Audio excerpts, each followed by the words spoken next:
TKO is essentially utilizing WWE to do what they could never do with the UFC, which is build money-making ventures off of outcomes that they can predict.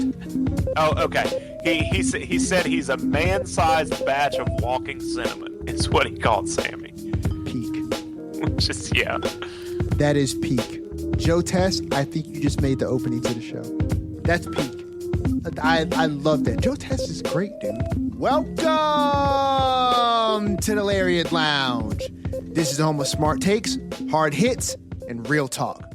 I'm your host, Everson Godfrey, co-host Andrew Skeens, Skeener. Man, it feels like this time of year comes around every year. And despite the fact that, I don't know, it's been like since maybe 2020, 2021-ish, that it's been somewhat regular of a thing, it always catches me off guard, right? Shortly after WrestleMania, WWE does roster cuts, and they seem to coincide with roster call-ups. And so a part of it makes sense in my brain sometimes. There's always people that are on this list who get cut that are baffling to me. This roster, this set of people, some of them seem like, you know, they probably just didn't make the NXT cut. That's a large, significant part of them. Some people, you know, they probably shouldn't have been brought back to begin with, just being honest. And one in particular that I genuinely, for the life of me, I cannot wrap my head around. But we will get into all that because I know I have thoughts. I am sure Skeener has some thoughts on these things because we have not discussed this prior to, but it's going to be great content for each and every one of you. But before we get started, Skeener, how you doing this week, brother? How's it going? Oh, pretty good. Not too bad. Been doing a lot of traveling. Wife and I were in Vegas for a couple days this past weekend. I got to go to Tampa for a wedding this weekend, and then next weekend, wife and I leave for Japan for 12 days. So. Holy smokes. Yeah, going all over the place. So you are. So what's going on in Japan? Is it just a vacation? Yep. We're just taking a little trip over there for a couple weeks. So that is pretty freaking cool. So am I going to be hosting for the next couple of weeks solo dolo? No, I think we can work it out. We can work an international recording out. It'll just be one Wednesday. So, well, you let me know what's going on. We'll figure it out. We'll figure it out. If you can't make it, maybe I'll just do it solo dolo. Maybe I'll get a special guest host. I don't know. Oh. I've got a couple favors I can call in, and by favors I mean we'll asking politely. Right now, I'm planning on we'll figure out and make it work somehow. Hey, I'm down. You let me know what's going on, and we can work with it. But yeah, man. It's been an interesting week of wrestling, SmackDown and Raw. We had a few developments. We had some things develop a little bit further. For the most part, however, it's kind of been a mid week of wrestling. I genuinely had to look back over the results of SmackDown and Raw to remember exactly what happened. SmackDown, aside from a debut, not a whole lot. I mean, got some Jacob Fatu stuff, but other than that, not a whole lot breaking any ground. No, and honestly, I have some thoughts about the Jacob Fatu stuff as well. I genuinely do. I'm not entirely sold on this one, but there's room to sell me, but we'll get into all of that. But before we do, Skeener, please let everyone know where they can tune in to the Lariat Lounge on all of the streaming platforms, except for YouTube sometimes, because sometimes YouTube decides, hey, you know what? I will upload your HD version of the video, but I won't upload your standard version of the video. And if I don't upload the standard version of the video, I'm not going to release either one. And so that is kind of the deal with last week's episode. The HD episode uploaded. Standard definition, however, was somehow stuck in processing for an entire week. I tried to let it run, and yesterday I called it quits. I pulled the plug because it just was not going to do anything. So I may attempt to re-upload that episode this week along with this one. But the likelihood, I don't know. YouTube's been weird. But Skeena, let everybody know where they can definitely catch us if they want to listen for sure. Well, if you want to listen, you'll find the audio on YouTube as well. Sometimes the video. Most weeks the video is going to be there. So may still get last week's video. We'll see. But search the Lariat Lounge on YouTube. That's where you'll find all our episodes, all the forthcoming episodes, all the past episodes. That's where our live streams are. You'll find all the old live streams, any other content we do. Be sure, if you want to be 100% sure, this podcast is still coming at you every week in audio format on all your favorite platforms. That's Apple Podcasts, Spotify, wherever else you get your shows. You'll find the Lariat Lounge. Go grab your merch over at ProWrestlingTees.com/the Lariat Lounge. 6 great designs up there. Help support the show if you want to do that. We're over on Instagram at the Lariat Lounge Podcast. DMs are always open. Feel free to give us a shout. Anything you feel you have an opinion on, you need to get out in the world of professional wrestling. DMs are always open. Same goes over at the Lariat Lounge at gmail.com. Inbox is always open if you want to get your email read on the show. Feel free to drop us a line over there. No emails this week. I'm checking the inbox right now just for all the people who would probably leave me a comment and say, hey, you never read those emails. I'm doing it. And I don't see any emails in the inbox. So there's that. If you want me to read your email, you got to leave one. And I will do exactly that. But listen, we appreciate you guys coming and checking us out. I may try to get last week's episode, the video format, up on YouTube. As Skeena said, absolutely true. The audio version of the episode is up on YouTube. YouTube just decides to do YouTube stuff, and I don't always have control over what they do. So trust me, if I could tell YouTube, just ditch the standard version and just put the HD version up, I absolutely would. But those two things apparently are irrevocably connected, and so they can't do one without the other. So we'll see about getting that up this week, but genuinely do appreciate you guys coming through, hanging out with us, spending some time. But hey, enough with the fluff. Let's get to the stuff. So Skeena, I think we should probably just start with the 20-some odd members of the WWE roster that were released this past week. I think the biggest question mark on this list is by far Kairi Sane. Now, I will be the first to say that if someone were to have told me 8 months ago, 6 months ago, that Kairi Sane's release after WrestleMania 42 would be somehow making my brain hurt, I don't know if I would have believed you. But Kairi Sane has been a part of one of the premier storylines, story arcs, and through lines, because those are 3 different things, ladies and gentlemen, on WWE programming at a pretty high level with very high visibility people involved, one of which is your current WWE Women's Champion. Now, I had my concerns maybe 2 weeks before WrestleMania 42 when Io came to Rhea Ripley's defense when she was getting beat down at the hands of Jade Cargill, who was then WWE Women's Champion, and her 2 baddies, right? I had my concerns then. I was wondering why Io was coming out to make this save and then catching a beatdown by Jade and her cronies, right? And we were left with Io lying in the ring. This was the infamous Rhea being held in the corner as Jade beat her up. And I remember thinking to myself, why is Io being portrayed right now as Rhea's damsel? Why are we putting her in that position? I convinced myself into thinking, okay, maybe this is tying into a bigger story arc that is including Rhea, Io, Jade's entourage, and the Kabuki Warriors. Because we've had this long-running story of Io and Rhea being enemies, then frenemies, and then genuine friends. and Asuka, who is being portrayed as Io's senpai, along with Kairi's senpai, that they're family, and that Asuka feels very strongly about Io betraying her family for someone who's not their family. And we've had the long-running gag of Asuka fussing people out, leaving frame, and then you have Kairi, who is either trying to be personable or trying to mend fences or trying to smooth things over.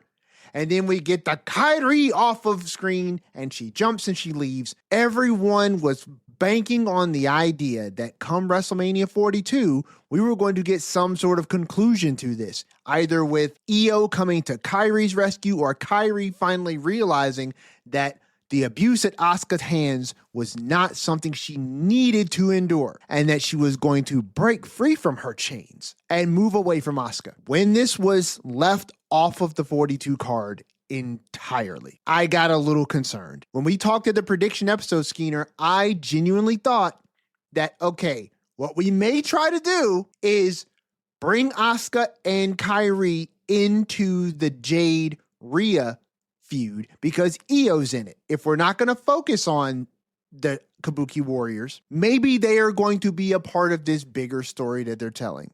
But no, we just got Io. We saw no Kabuki Warriors anywhere. Next thing we know, Kairi is gone. Asuka shows up talking trash to Io after Io and Rhea have split and gone their separate ways because Rhea is now on SmackDown and Io's still on Raw. We've got Io challenging for the Intercontinental Championship, and Asuka is still on Io's back with zero mention of Kairi. Before I go any further, Skeener, into how ridiculously stupid this is, your thoughts on Kairi's release, on some of these releases in general, and we can just go through the releases as they pop up in our heads, but your thoughts, brother, because I am at a loss, genuinely. Okay, I mean, let's just get all but two, well, I guess 3 of the releases out of the way. Not a single one surprises me other than a little bit Aleister Black and Zelina, mostly because it seemed like Triple H liked him. He was one of his NXT guys, but who knows how much say Triple H has in this stuff. But clearly we had talked like Aleister Black wasn't really going anywhere. It wasn't. Zelina hadn't done anything for a while. So that's not super surprising. Only a little bit because they were seemingly giving him a little bit of a push or trying to make something happen, but doesn't surprise me too much that they cut bait there. I mean, Kairi is obviously very surprising. I don't, I think I've spoken on here, like I'm a fan of Kairi, so it upsets me that she's gone and I won't see her on my TV. And I mean, it just sucks. We'll move forward. I'm surprised because the storyline was so prevalent, seemingly, and she was an active part, but they had kind of, like you talked about, it wasn't on WrestleMania. They had cooled it down. I don't know. Who knows? And we'll probably never know what goes all into these decisions. It's one of the more surprising ones we've ever seen, I think, but it's not the most. I'll say that. We've had bigger ones. Heck, even I think my buddy reminded me when I was talking to him, my buddy James, Aleister Black, the last time he was released, the first time he got released, it was like a couple days after he had like closed SmackDown kicking Roman in the head when he was champion. So like we've seen this stuff before. The machine's going to keep rolling, but it does suck because I was a fan of Kairi.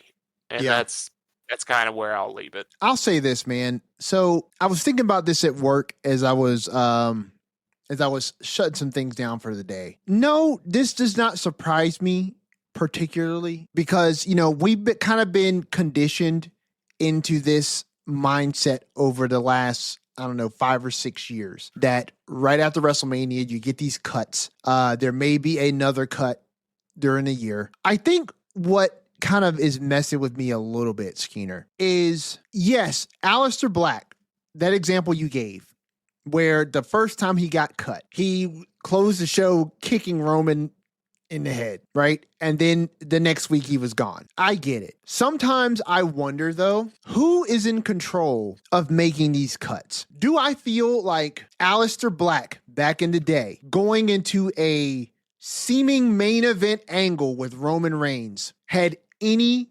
real legs behind it at all? I don't know. Maybe not. In my opinion, no.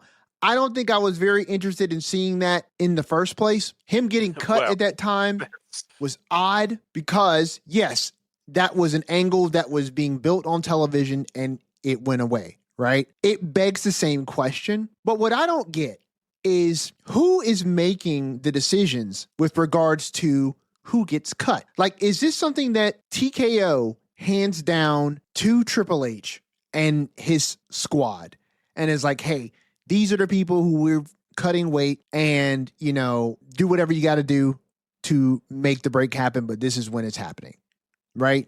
And then you have to quickly pivot, change plans, do whatever you got to do so that you can write people off of television and then they're gone. Or is this a situation where TKO says, hey, we're going to make some cuts. You've got X amount of people you need to cut in order to get within this margin of budget, right? Make your selections by this date and this is who goes, right? Because I can't wrap my head quite around how, if it's the latter and you're being told that you have to make some cuts, how you don't tie a story up with a more neatly drawn bow than the way that you unceremoniously dropped Kyrie in the middle of what seemed like a really big story on the eve of WrestleMania. And you literally pick right back up with it after WrestleMania. Io is on her own. She's in the Intercontinental Championship scene. This is the first time I can remember, and it's probably, it's probably not, but them even like sort of addressing it on screen.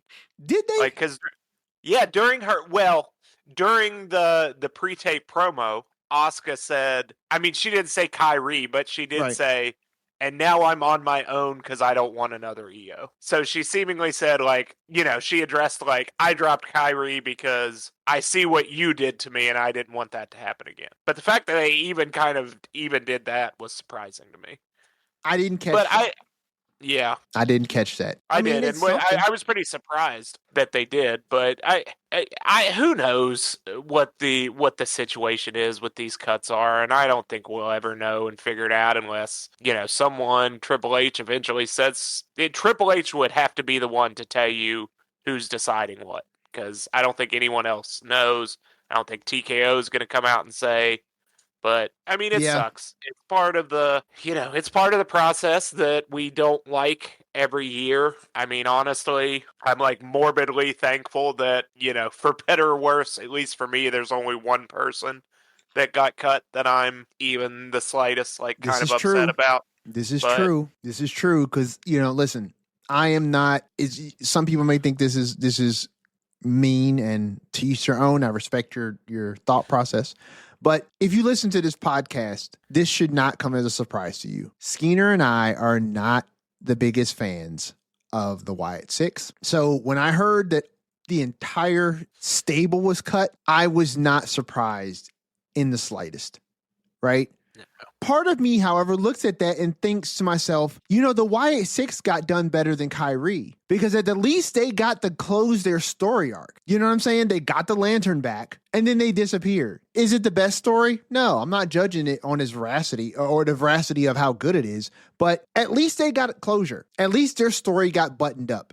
And, good luck on your future endeavors. But that spooky wookie stuff was just not going to land with this audience in this day and age. I just don't think it lands. I was not surprised when Aleister Black was cut because I think he fits in that same category as the Wyatts. And it just... Hey, he took Karrion Kross's gimmick up until the end, brother. Hey, look, it ended the same way. It ended the same way. But dude, you know what I wonder? Live in the gimmick. Live in the gimmick. Straight up. Method acting. I wonder, man, like sometimes I wonder how much WWE has influence wise on a talent's character. Like, I wonder if WWE is the one who is pitching an idea to a talent that a talent then works or plays as. Or is it something where the talent is bringing these ideas to, WWE? But it seems like this spooky wooky stuff never works. It never really lands for real. Like, you either have to be an extraordinary talent, like a Bray Wyatt, right? Or you have to be in a different era of professional wrestling, because it does not seem to land in the modern era of professional wrestling. And I just can't quite understand why you would come into this version of WWE and this be the gimmick you choose to go with. I get it, why, if it's something that you may want to do. I think the idea of the characters is an intriguing one. It's just a matter of how it translates onto the screen, right? Something that Stevie Richards said this week, which I thought was semi-okay, was the fact that these types of characters, the Aleister Blacks, the Karrion Crosses, the Wyatt Six, these are characters that are really made more for a product that lends to a more cinematic presentation. And that if WWE was more like Lucha Underground, and he didn't say this, but I added this. If they were more like Lucha Underground, where their product was built around giving you a more theatrical presentation to the product that was then enhanced by the wrestling, you could have characters like this get over more readily. But WWE is not that product. It never has been that product.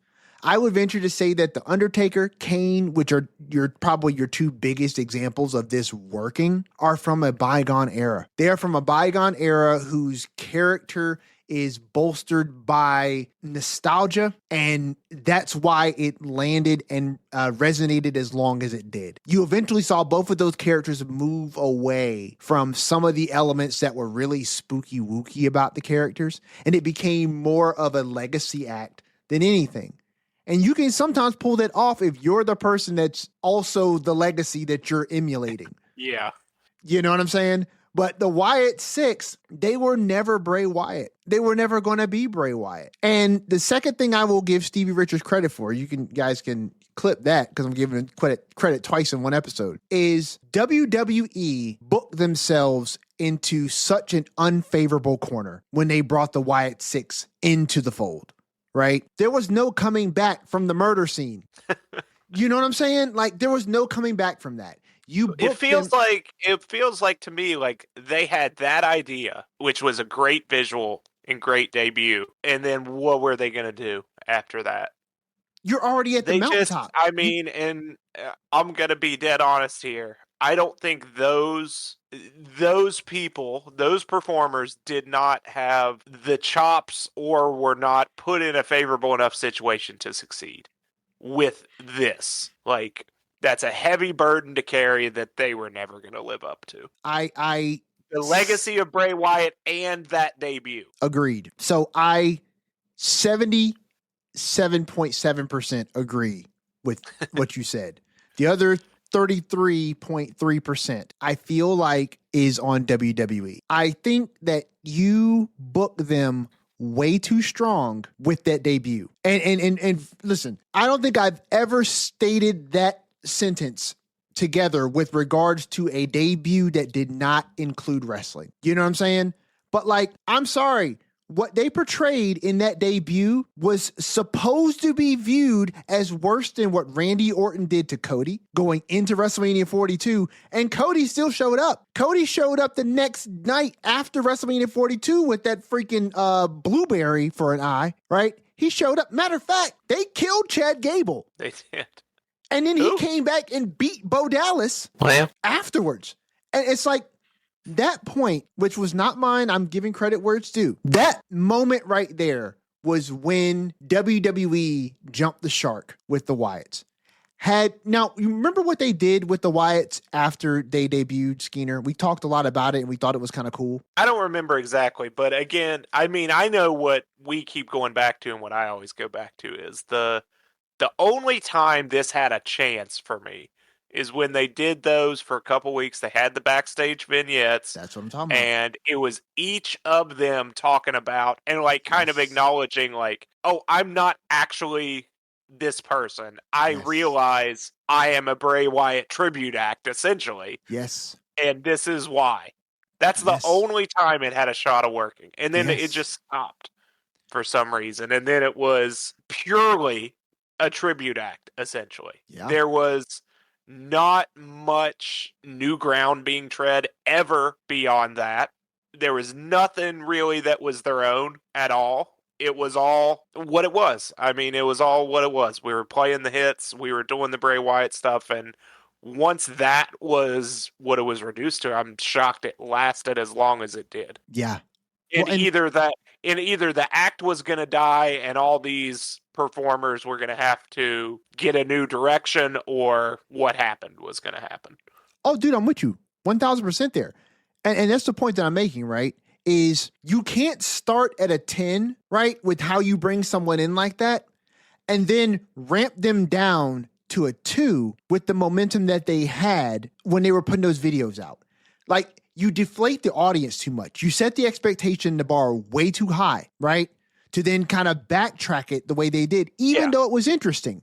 Had they started with the videos, the ones you're talking about, the ones I liked, the ones we both agreed that were the most interesting that they were, right?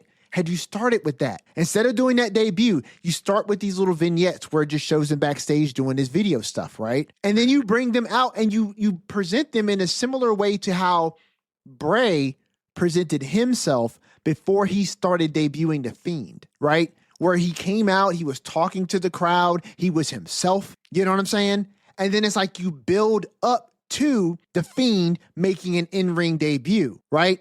You set the expectations to where they're believable, they're acceptable, then you spike the audience just a little bit with something that seems kind of cool, right? And you don't overplay it. You don't overplay it.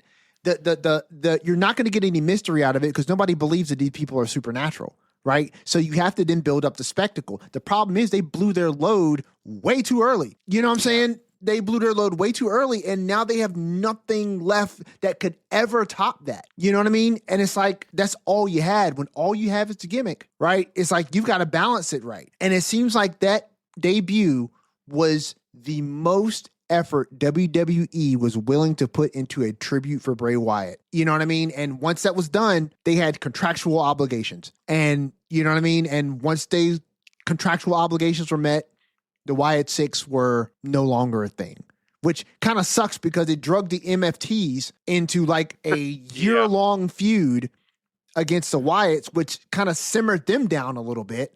Certainly Solo, because he seemed like he went from one like prolonged feud, right, to another, because he went through that thing with Jacob forever and a day. And then he got off of Jacob, and then the MFTs went to the Wyatts for forever and a day.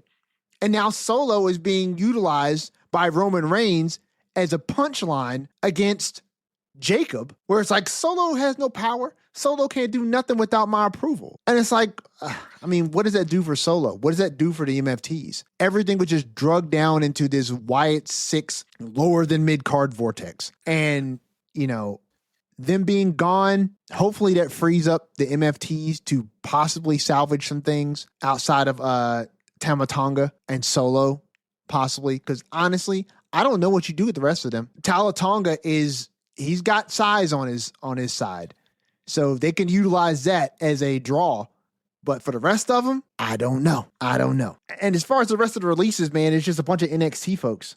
And look, and Zelina Vega. Like, that kind of sucks. I think it's just personally for me, I like Zelina Vega. But it sucks because, you know, she went out with her husband, Aleister Black, for those who don't know. And apparently, our friend, Sean Ross Sapp, apparently gave this away to everyone before she could make the announcement herself.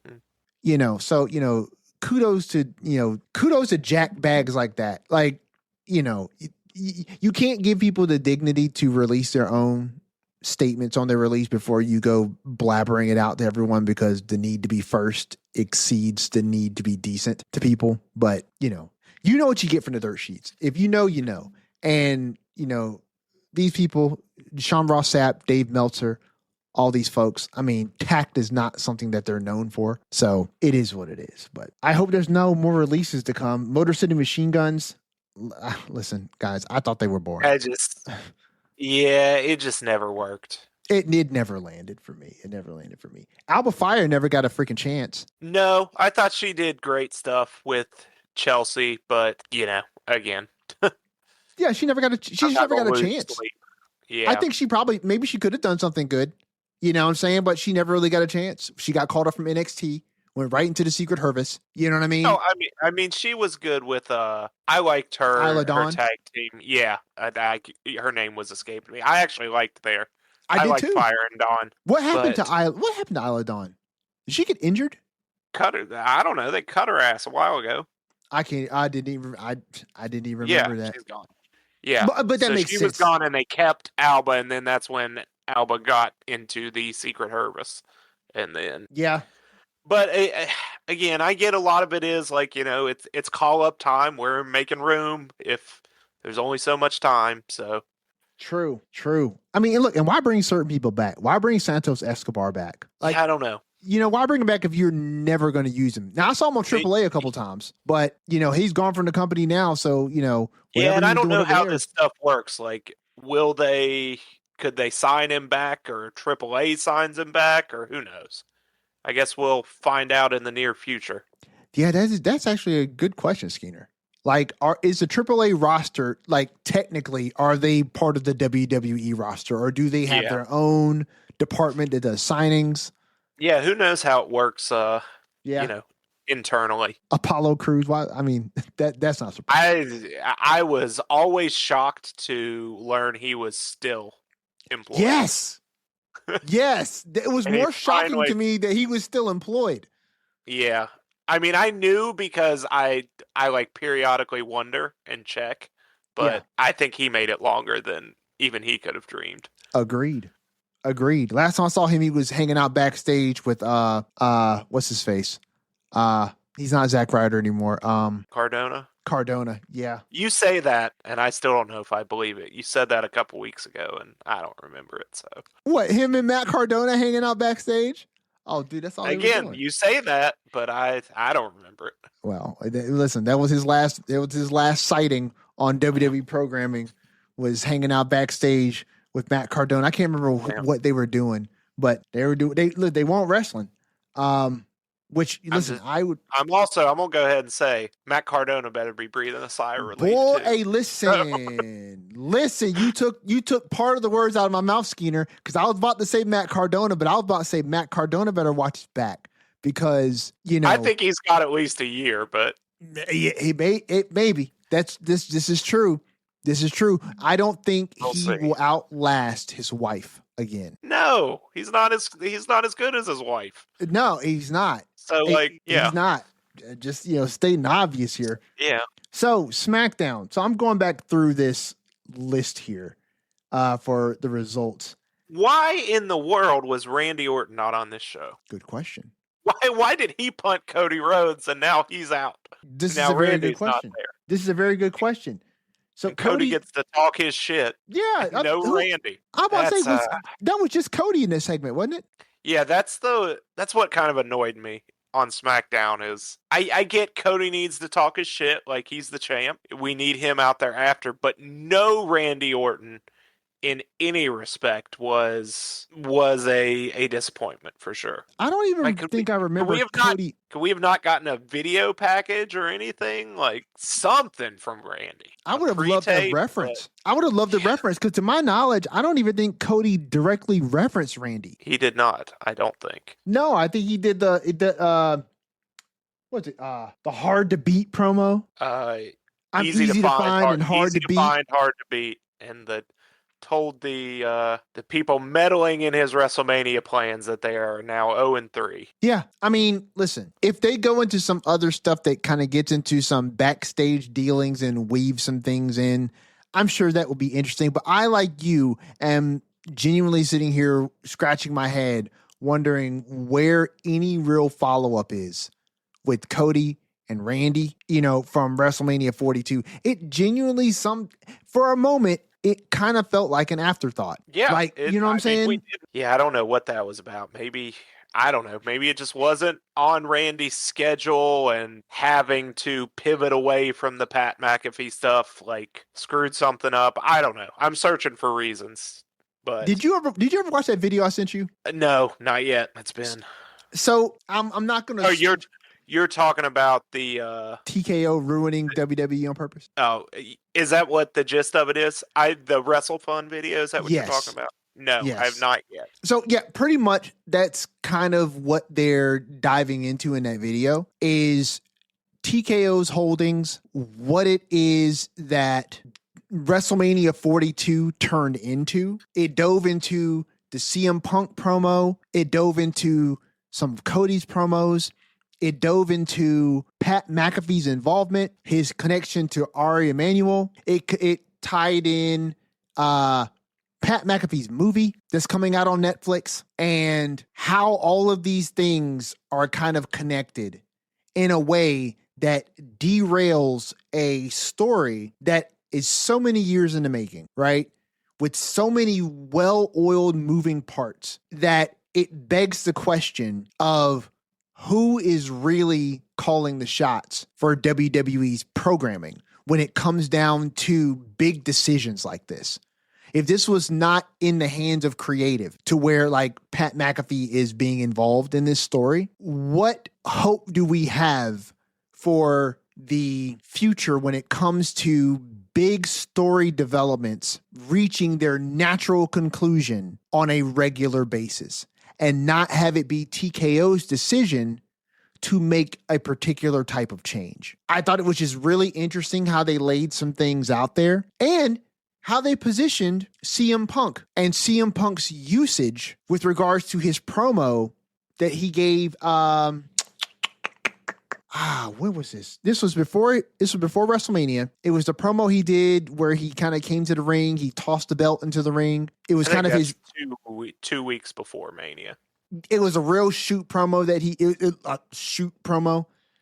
think that was 2 weeks before WrestleMania. So they, in the video by WrestleFun, they harken back to the pipe bomb and they harken back to why that promo was such a point of resonance for WWE, the fans, and the product in general, right? And how the worked shoot was put into that program as a way for CM Punk as a character to connect with the people in a way that made him the voice of the voiceless, right? Where he spoke to a lot of things that the fans had been feeling and thinking for a long time, right?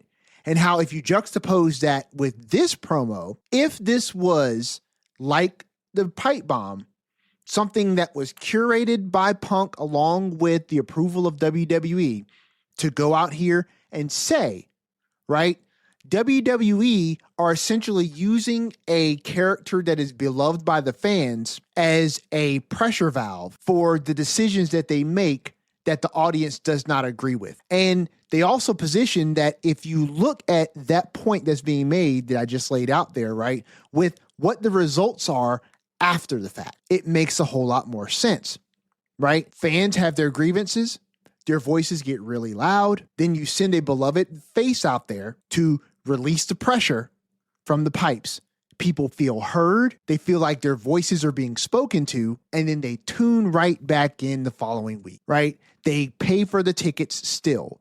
The decisions that could be made to really voice your opinion, make your opinions heard, don't really take the effect that they could, because you're always going to have a contingent of people who are going to show up regardless, right? But you also have some people who all they want to really have is their voices heard, right? They want to see the change and they would like to see change happen, right?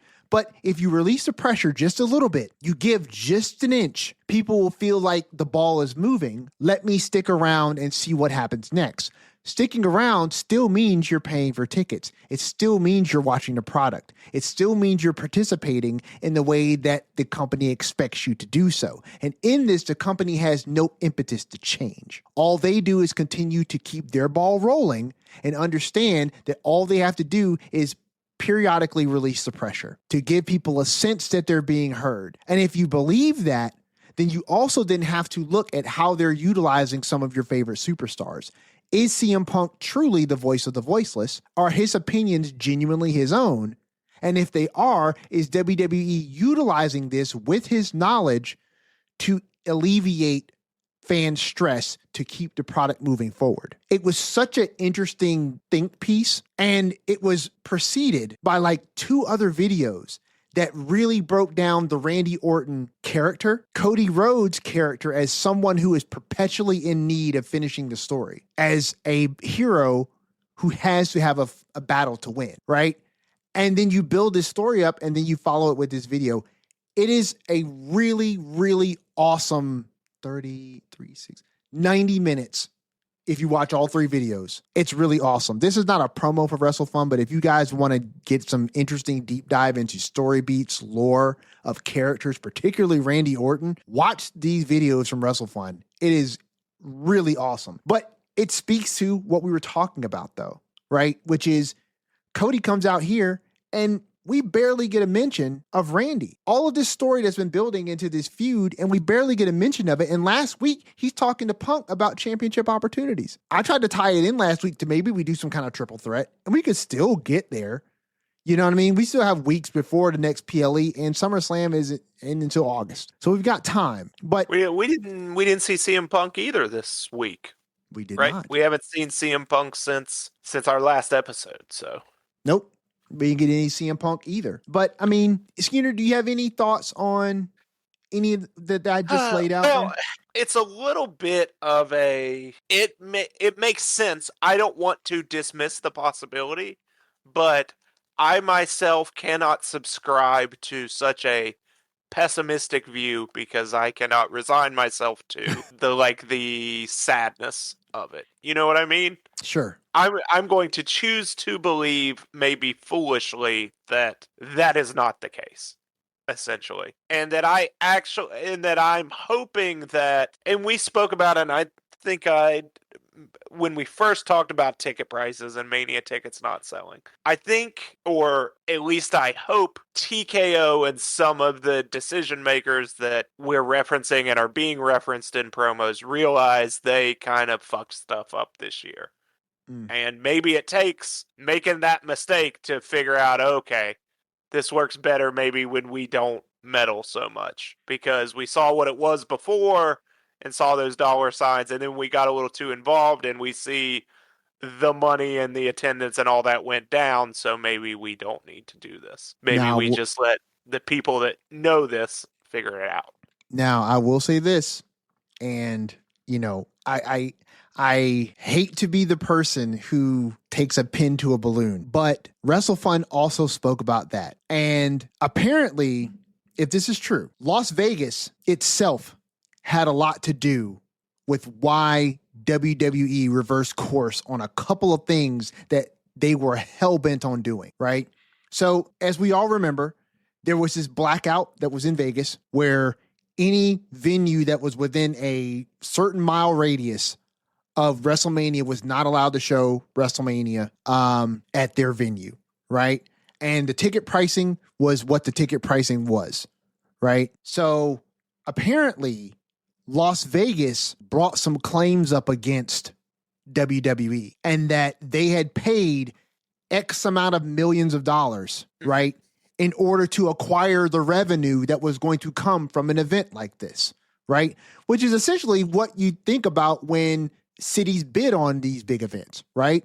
There's a bit of commerce that they expect to be able to accrue from bringing these types of things to their cities. And Las Vegas pushed back. And that's a part of the reason why that blackout went away. Makes sense. Yeah. You know, I am a fan of professional wrestling. I think WWE puts out, in my opinion, the product that gives me professional wrestling in a way that I enjoy the most. I am a professional wrestling fan first, a WWE fan not. I appreciate what WWE does, but I also recognize that WWE is a publicly traded company who has fiduciary responsibilities. They are out here to maximize profit. They are out here to reduce overhead. And with TKO is essentially utilizing WWE to do what they could never do with the UFC, which is build money-making ventures off of outcomes that they can predict, right? When you build such a big franchise around someone like a Ronda Rousey, right?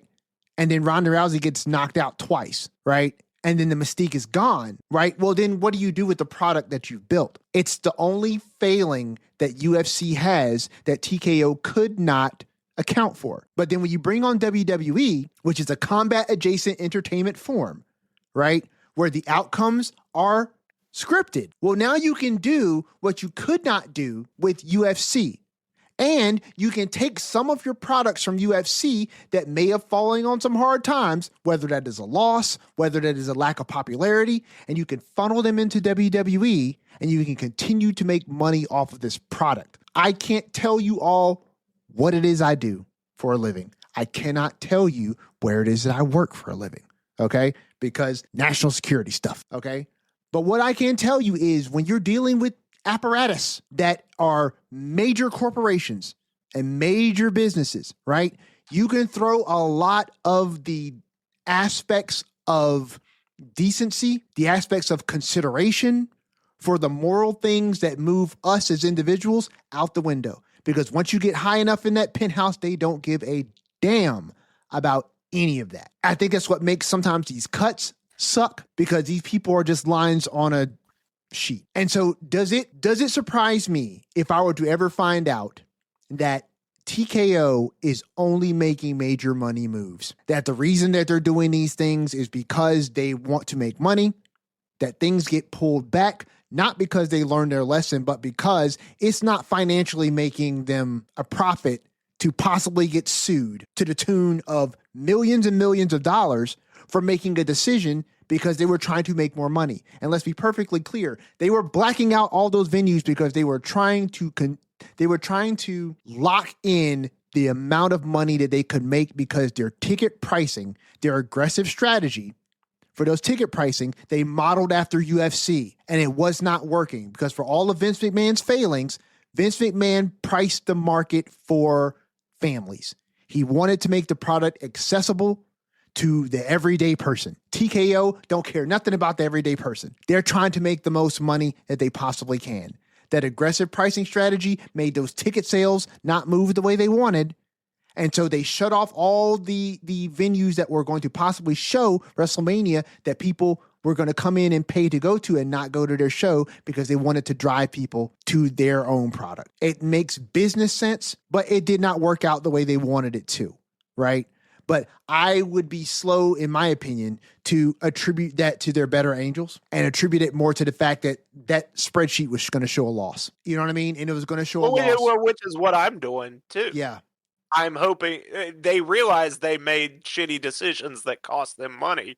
So hopefully they won't make those same shitty decisions again. Fair. Because frankly, what will make them the most money is making the fans happy with the best product, and then therefore the most people buy tickets to go see the shows and the most people watch on TV. Like, so at the end of the day, those somewhat coincide. And like I've said, I'm hoping they take and figure out what cost them money this year and what got them, got the paying customers revolting this year, they do not do again in the future. I agree. I think they found where the line was. I think I would substitute paying customers for amount of money. Because I think if you substitute paying customers for amount of money, then I think you'll get a more accurate idea of what TKO's plans are moving forward. Because I agree with you, like we said a couple episodes ago, unless they are physically incapable of doing so, WrestleMania 43 will absolutely be in Saudi Arabia. And they will continue to go there because the amount of money that the Saudis are willing to pay them is astronomically bigger than any gate that they would get from any domestic venue in the United States. Hands down, period. Like, with a capital bold period. And so remind me to run some numbers on that. Do we think that's true? I wonder how much they're paying for WrestleMania. The thing is the Saudi check is guaranteed. Any gate wouldn't necessarily be. Well, I mean, but that's always the case. That's always the case anywhere that these events go, right? The gate is the gate, and the price that whoever the location paid in order to get the event didn't we when we looked it up a couple months ago, didn't we realize like the KSA and the PIF, they take the gate and they pay WWE a flat fee to bring it there? Yes, of course. I'm not disagreeing with that. What I'm saying is the flat fee that they paid is probably way more than the flat fee that other locations are going to pay. Oh yeah, domestically. For sure, because of that. Right, and I think I'm not so sure they couldn't make a bigger gate if they did like everything right. It just sold out a huge venue 2 nights. I feel like it'd be possible. You're probably right because I'm utilizing my words incorrectly because I keep saying gate. I will say I don't think we ever see any more crypto billionaires sitting at the commentary table. I think that was a one and done. I would say that. That's interesting because I wonder how many people are like us, right? Who saw that and thought, I think the pushback they got on a lot of that stuff actually will matter to them. Did they get a lot of pushback about that crypto? I mean, they had. I'm not online. You're online, so you know better than I do. There was a lot of people that were like, "What is going on?" And they had Ariel Helwani shitting all over it. You know, not some not great press from outlets and sources that traditionally are very complimentary of the UFC and WWE products. You reminded me of that, and I forgot about that. But boy, I remember seeing that and thinking to myself, WWE is willing to sell anything. Like they're willing to sell any part of the show if it makes some money. But because I've never in my life seen that. Yeah, that was a new one. I mean, shoot, at least give the dude a headset. I mean, he just got. Well, he got a headset. He got a headset. He just didn't have a microphone. Yeah, they weren't going to let him talk, which is good. I was worried when we saw it that he was going to be on commentary, but thankfully, that's what I thought too. Far. I thought he was going to be on commentary, but I didn't know who that was. I didn't know who. I didn't at the time. I figured out later that he was some crypto billionaire guy. That's honestly the wildest thing. Thinking back on it, that's crazy talk. But yeah, I'll have to look into that too because I'm genuinely interested to see what if those numbers are posted. I would genuinely like to see how much Saudi Arabia paid as a flat rate. The rumor is $250 million. That's a lot of money. It is. I don't know if Vegas paid that much. I feel like the Vegas number that I heard. Say what now? I said Vegas definitely didn't pay that much, but we'd have to figure out the number that I heard. If it's correct on that WrestleFun video, yeah. If that WrestleFun video is correct, I believe the number I heard was 90. Right? The number I heard was 90 million, and that was part of the reason why Vegas pushed back hard when that blackout rolled out. But yeah, you said like what 250 million? Is that what you said? Mm-hmm. That's freaking crazy talk. That's crazy talk. Listen, if you all are listening and you for some reason think that WWE is not going to take that check every single time, it's not because WWE is money hungry. It's because the company structure makes it so they have to incentivize that profit. If it is there for them to get, they have a responsibility fiduciarily to their shareholders to make that bag. And if that bag is there and that money ain't dirty, they have to prove why it was not a good financial decision to go get it if they don't do it. And so if the Saudi government is going to be offering $250 million guaranteed just to bring the product over to Saudi Arabia, and they're just going to keep the gate, it's just going to keep the gate, that is a crazy deal that WWE cannot pass up. So, I believe that the product itself is going to continue to do good things. I think that the stories are going to continue to be good because at the end of the day, the product is what is the selling point here. I think if the product sucked, you'd have a harder time getting $250 million checks. Because last time I checked, necromancy is not a thing, and you cannot give the Saudis the pay-per-view they really want. And so, yes, unfortunately, we can't do that. Well, fortunately, we can't do that. That'd be horrifying. But we can't give them that. I mean, it depends on how they'd come back. It depends on how you do it. Are we getting zombie versions or are we getting prime versions of these guys? If you were able to figure out a way to bring back prime pristine versions, right, of deceased superstars, I don't know, dude. I wonder if that would be even more disturbing. I wonder if that would be more disturbing than seeing like zombified versions. Because at least my brain can wrap my head around the idea that, holy crap, they figured out how to bring people back from the dead. But on top of that, they look great. How's that a thing? What's the point of being dead? There's too many questions. Okay, so back to regular scheduled programming. So Tiffany Stratton is your new United States champion. Yes. I am slightly optimistic about this. I feel like Tiffany Stratton is a really great talent. I feel like she got a little bit exposed last year. Some of her weaknesses were kind of brought into the light, not because she particularly did anything wrong, but I think the booking of her feuds were just not really great, and she didn't really have a lot of competition. I think at this tier, she will be able to interact with a lot more people with a lot of varying different levels of personality. She'll be able to kind of get out here in front of people. She'll be able to do things, cut promos, and feud with people the outcome and the stakes are not going to be as high and the spotlight is not going to be as bright as being WWE Women's Champion. And so this can give her some time to develop and build and grow. And she is a big enough name to where whoever it is that she challenges and defeats her can definitely have some respect added to their name. But she beat Julia, and I don't know what happens with Julia now. I'm more interested to see what happens with Kiana James, because Kiana James really impressed me in the Elimination Chamber. And I've been waiting to see what WWE is going to do with her. And I think what we probably end up with, if the programming is any indication, we have a short feud between Julia and Kiana James.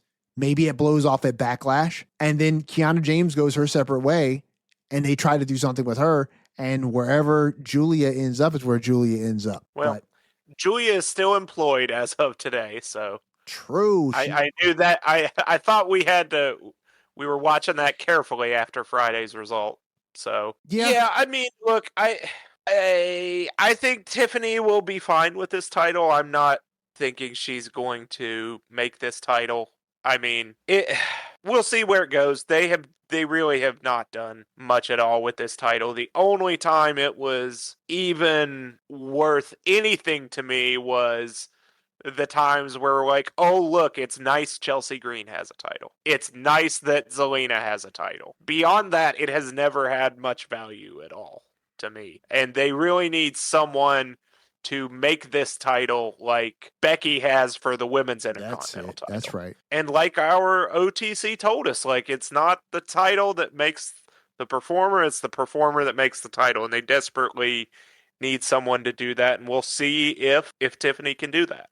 Yeah. I mean, look, we've been saying that on the men's side with the U.S. Championship. Mm-hmm. Trick Williams is probably going to do really great things with this championship. But it's because it's Trick. You know what I mean? It's because it's Trick. Exactly. And that title will benefit from being around his waist. And so, the hope is that we get some elevation here. But I'll be honest with you, Chelsea Green is insanely interesting. I think she is a good professional wrestler.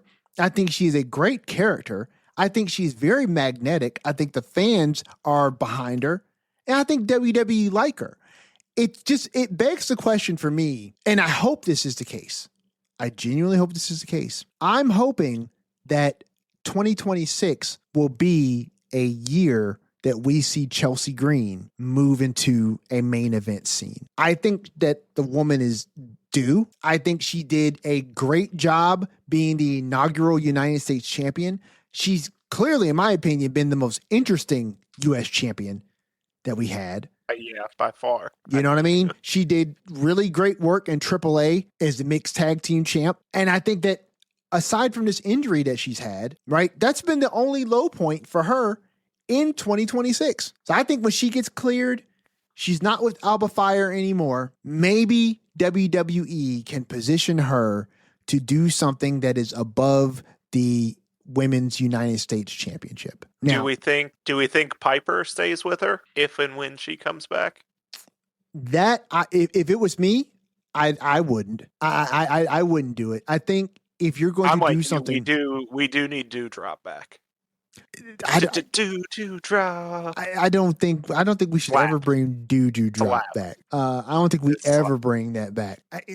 Listen, I don't know when she's coming back. Like, she's got some kind of neck injury. Mm-hmm. And, the neck is real finicky. You know what I'm saying? The neck is real finicky with regards to timetables and, how severe the injury is. So, I hope she gets well soon and she's able to do whatever it is that she wants to do, whether it's come back to the ring or not, in full support always of the performers. But if it was me, I wouldn't put her back with Chelsea Green.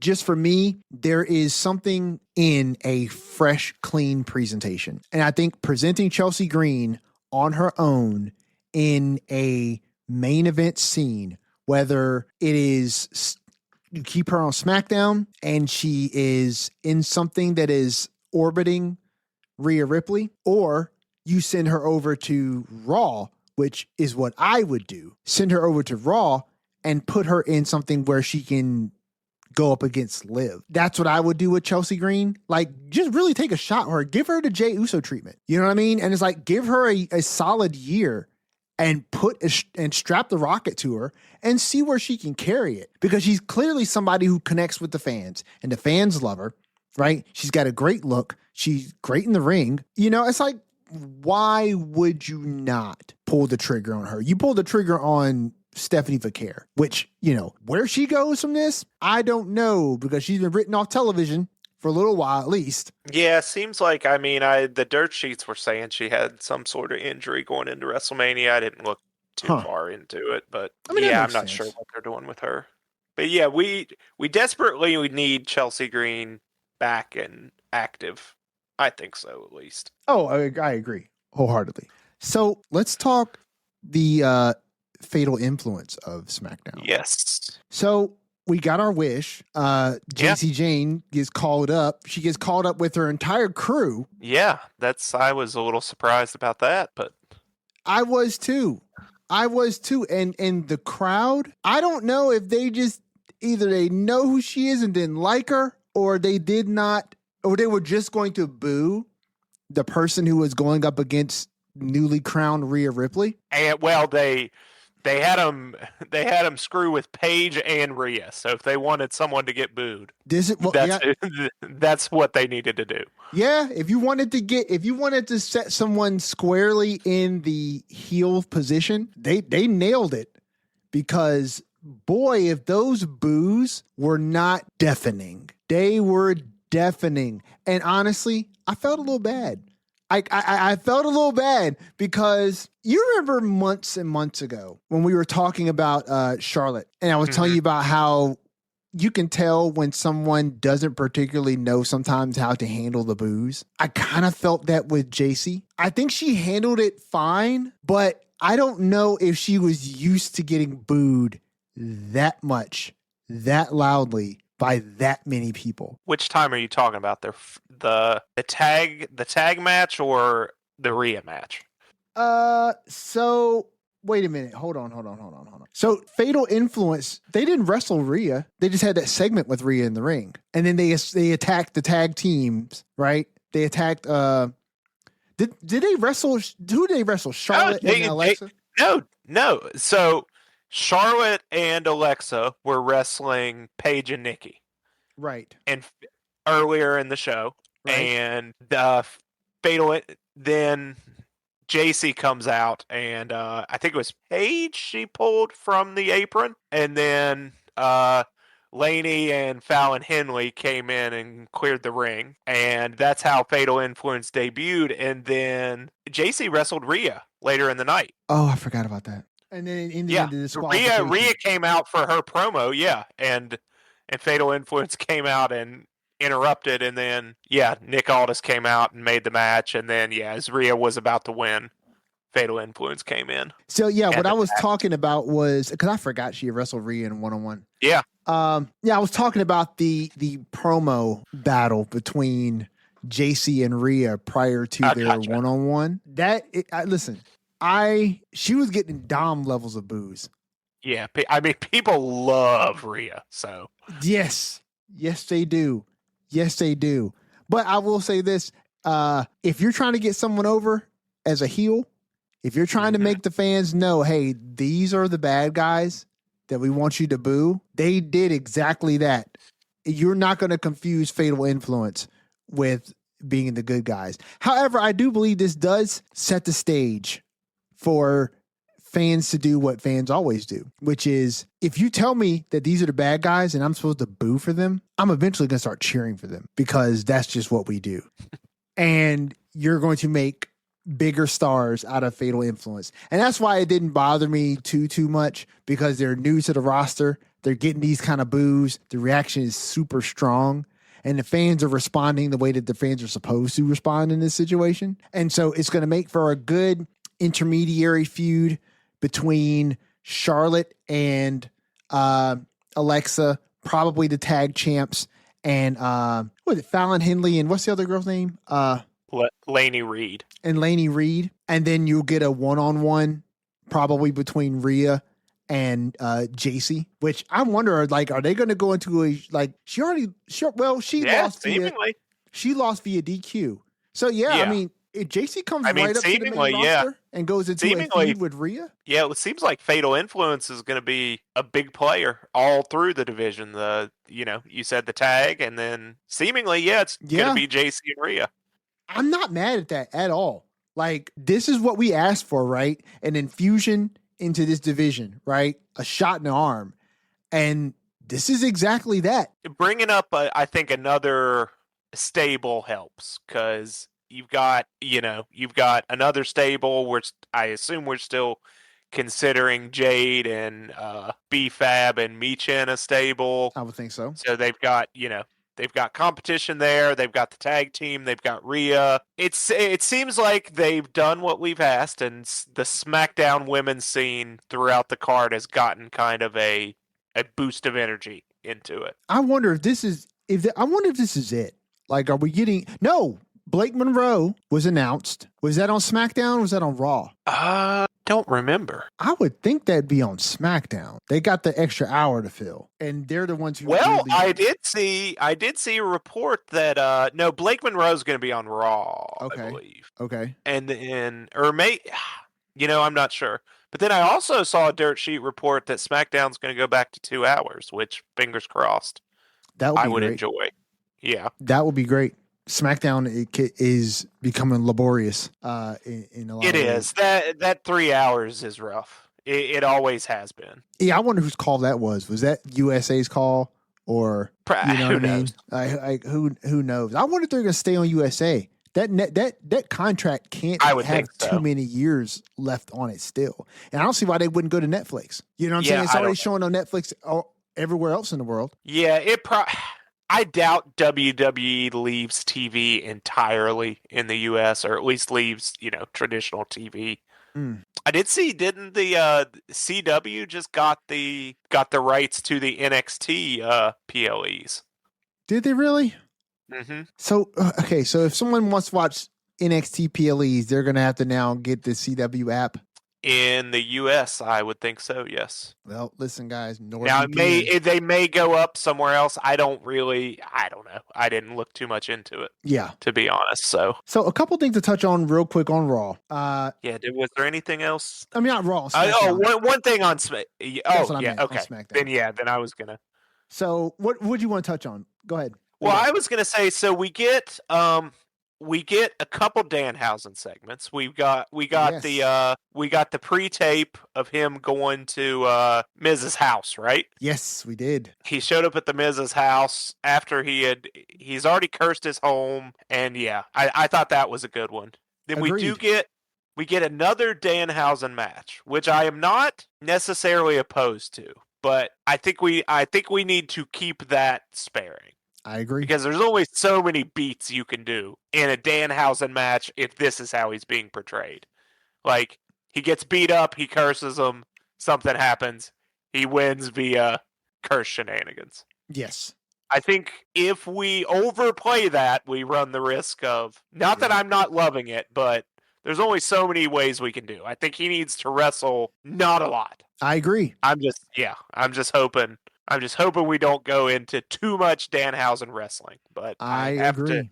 I have to think that, he's beaten Kit, he's beaten Miz. Maybe we get a tag match at Backlash and then we're good. We just don't need him wrestling every week. Listen, I agree with you 100%. And being somebody who did not originate as a Danhausen fan before he kind of showed up here and started doing his thing, I think my take is that I don't find his wrestling as engaging as what he does backstage.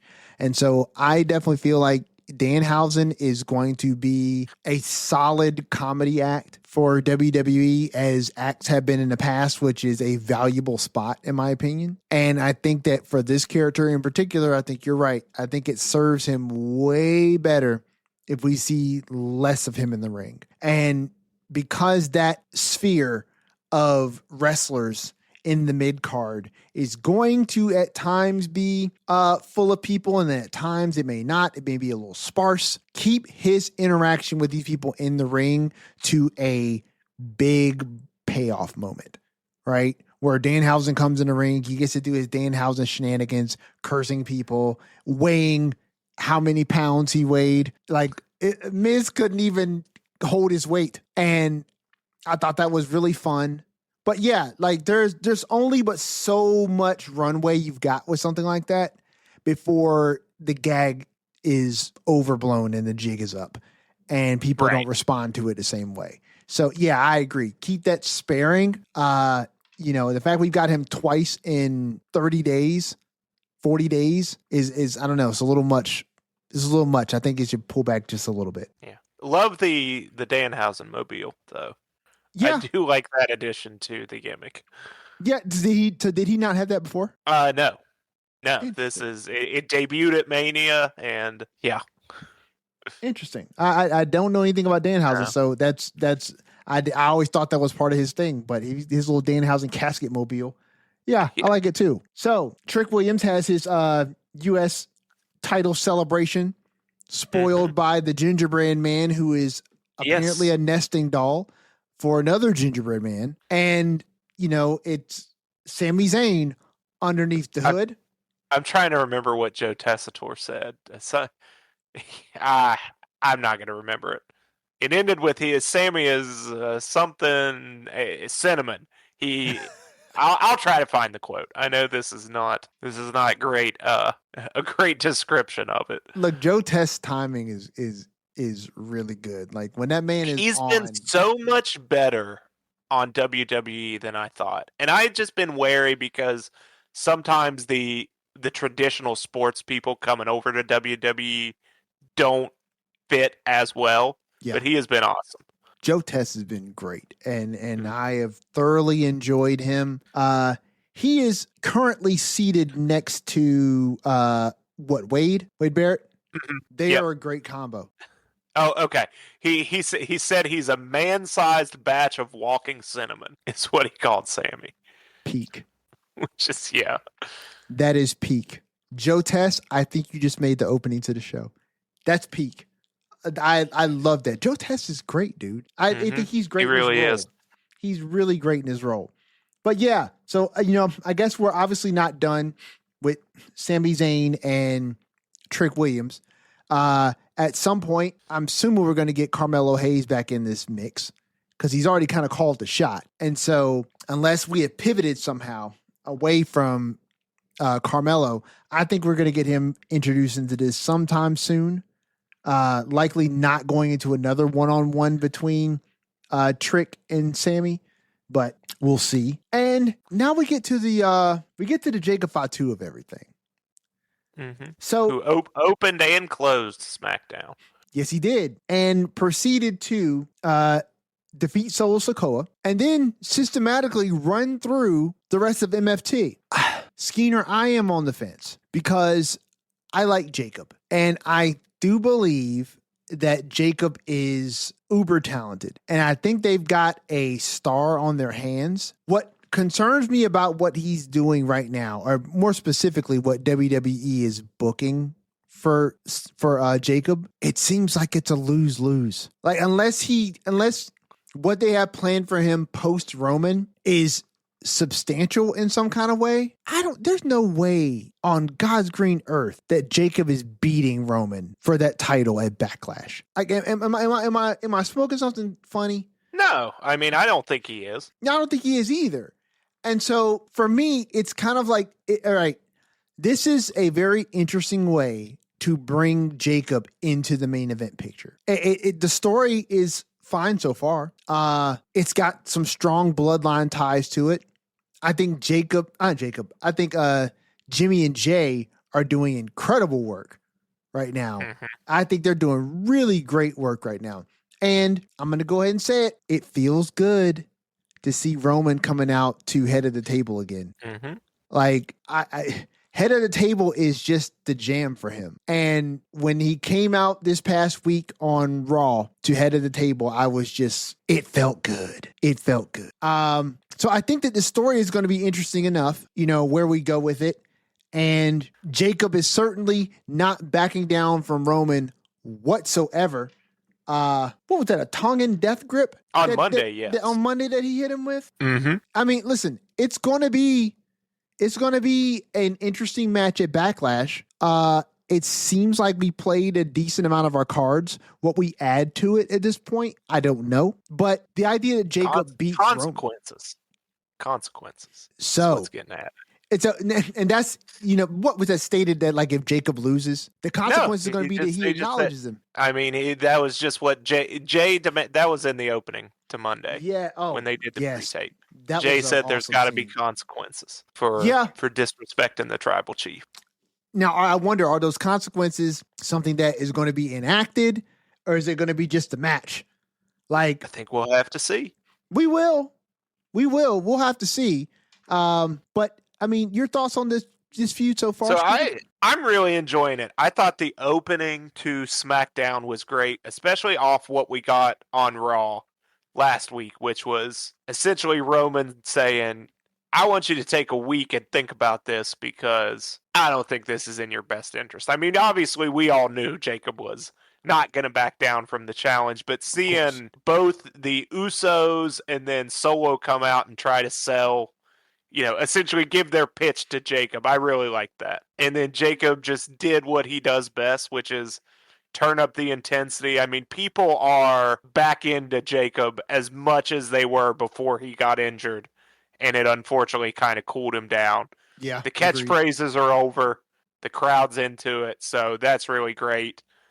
Him running through the MFTs to close SmackDown. They couldn't even, get a one-up on him altogether. And then as we go into Raw and we get that good opening where essentially the Usos are reporting to the tribal chief about what they saw, what happened, and, Jay says there's got to be consequences, and that leads into the showdown at the end of Raw, which I also thought was just very well done. I mean, it's the most interesting part of the Raw segment, because we kind of knew what was going to happen. Reigns is going to say, "Did you make up your mind, Jacob?" And he's going to say, "Yeah, and I'm still challenging you." We got the good Roman promo, which we referenced about him, him making the World Heavyweight Championship. Now it's the title, which kind of is true. That I mean, it's around his waist.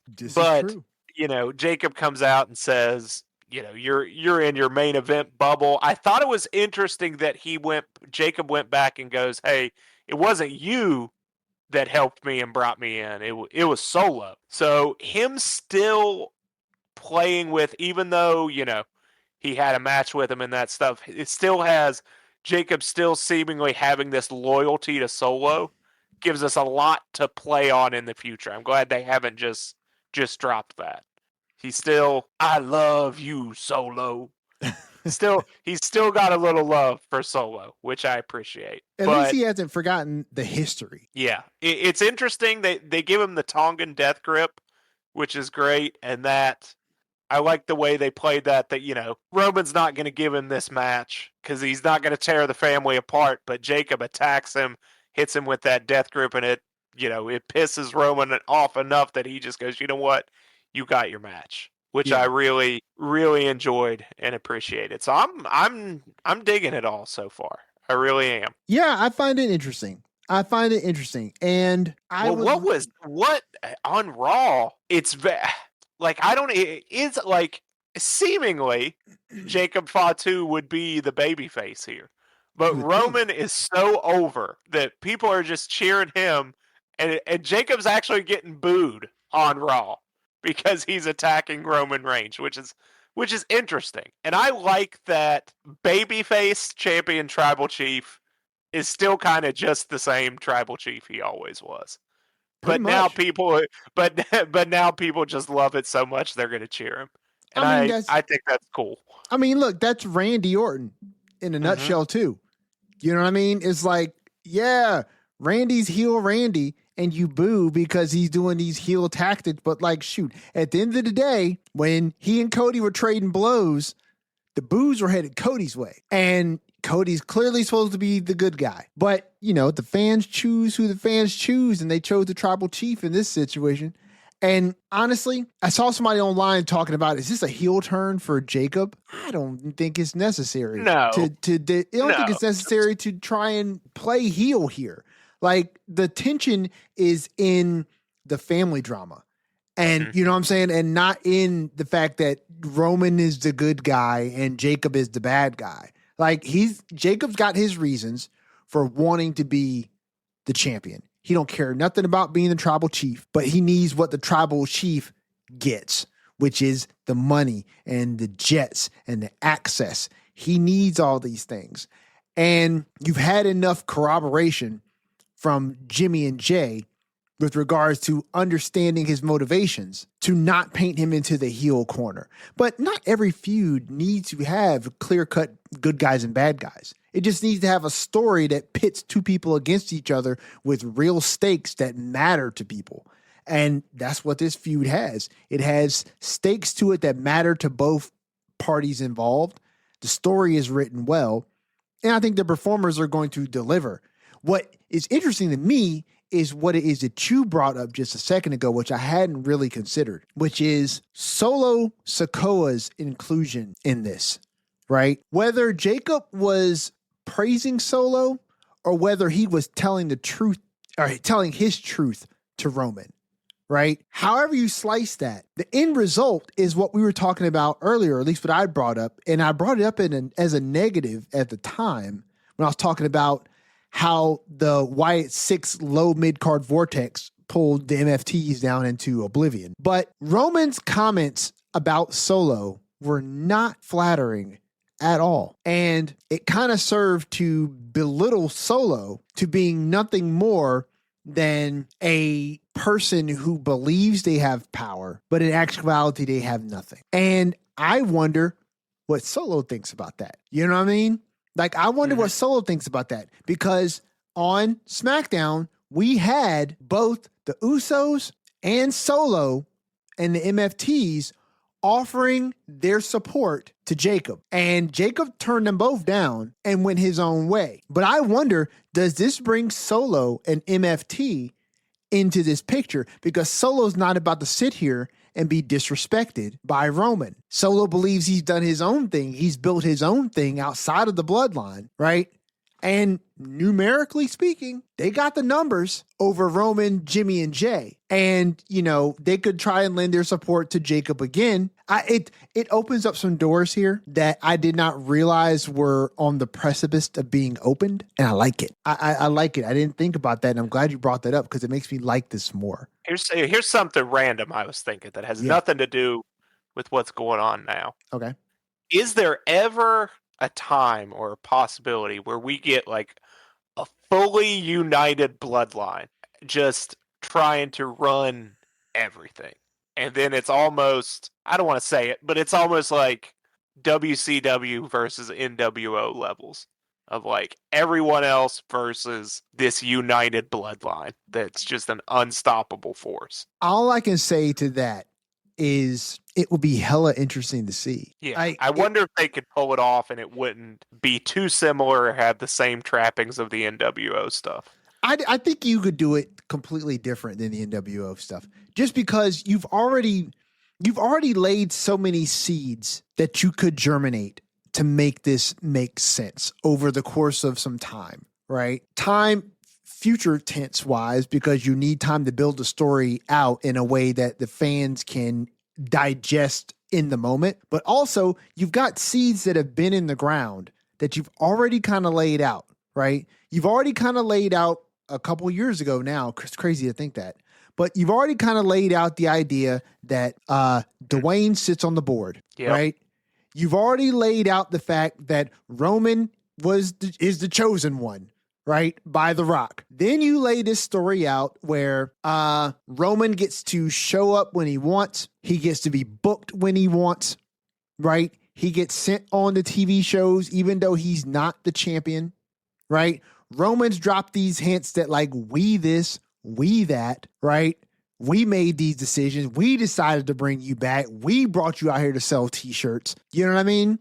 Where Roman is apparently calling shots for people who, in Jacob's case, didn't realize had shot callers above them, right? When Jacob first came out, when the bloodline was about to reunite, I thought for a second that Jacob may be joining them, right? But he didn't. The idea that Roman does to Jacob what Roman did to Jay could be interesting, right?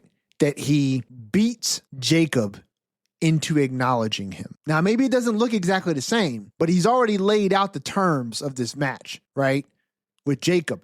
Can you deal with what happens if you lose? Which is that you're going to have to acknowledge me. Acknowledge him as the tribal chief.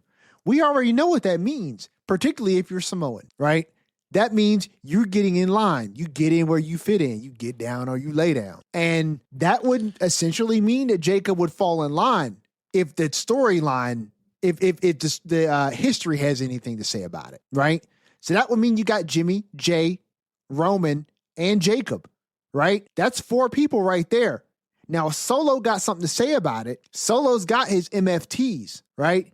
You have those 2 factions button heads, and then the bloodline pull the MFTs in. Listen, that's enough manpower right there. Even before the final boss wants to show up. Even before the final boss, if he decides to show up, right? That's enough to tie in what Cody's been talking about, right? Without going the Ari Emanuel route, right? You could take that a storyline wise. And instead of it being, the people that are behind the scenes that are pulling the strings, you're 0 for 3. Well, storyline wise, that could be The Rock. That could be, you know what I'm saying? The other royal family, right? That's not Cody's family. That's been put in the forefront. The first family. Isn't that what Roman said at the beginning? Yes, he did. Overall, the first Yes, family. he did. The first family. You know what I'm saying? And so it's possible. Will we see it? I don't know. Who knows? But I think it's a fun idea to think about. It's a super fun idea to think about. I never thought about it, but now you put it in my head and I'm not going to be able to shake it. I'm going to be seeing it everywhere now. I'm going to be seeing it in everything. I won't be seeing it in some of these other things that have been laying out, though, in Raw, though, because we got some interesting things to happen here.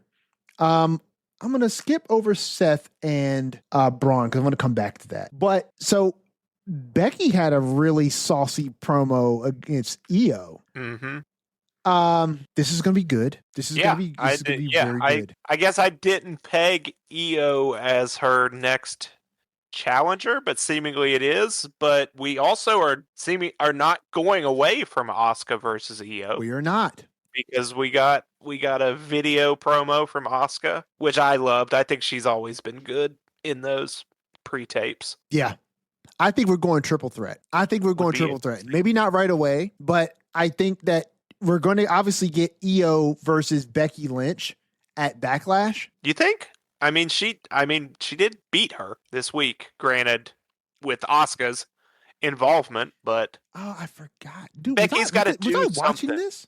Was I watching this or was I I mean, watching this? it was an incredible match between Becky and Io. I may have to go back and watch it. I mean, Becky did the whole thing where she's like, that's what led into the promo. She's like, I'm doing an open challenge, and then Io came out. And she's like, well, not an open challenge to yesterday's news, and no. I didn't want the Marty Jannetty of the tag team. Yes, I remember all of that. Ooh, people online were legit mad. Were they really? Oh yeah. Oh man. Oh yeah. I mean, everyone's already worked up over releases, and then you have a heel say a heel thing to Io Sky, and people will get worked up. Yeah. Finger on a tender wound. Yeah. Yep. I get that. So, okay, so I'm looking. So, Women's Intercontinental Champion Becky Lynch defeats Io Sky. This was with Asuka interference. Yes, towards the end. Sky's getting back into the ring. Asuka arrives to attack Io from behind. Mm-hmm. The referee's back. Okay, then Becky takes advantage. Yep, hit the manhandle and pinned her. And then Asuka came in and got Io in the Asuka lock. So I don't know if they're going to continue that with Becky's involvement, but we will see. I would be surprised. I'd be surprised if we didn't. I would be surprised if we didn't. I mean, does Io just take that L and then move away from that challenge? Like I would venture to think that this becomes one of those Adam Pearce interjections where Io has a legitimate grievance. She's beefing with Asuka. Becky's running her mouth, and this turns into a triple threat for Backlash. I think it gives both of them something. It gives everybody something to do. It's a high-profile match with a lot of big names in it. It further serves to give a legitimate platform to the Women's Intercontinental Championship, which, in my opinion, is probably the best handled mid-card championship on the roster right now. Men's and women's. I think that they're just handling it spectacularly. Penta's not doing a bad job, but he's just wrestling matches that he's going to win. Yeah, he's just wrestling matches. Yeah.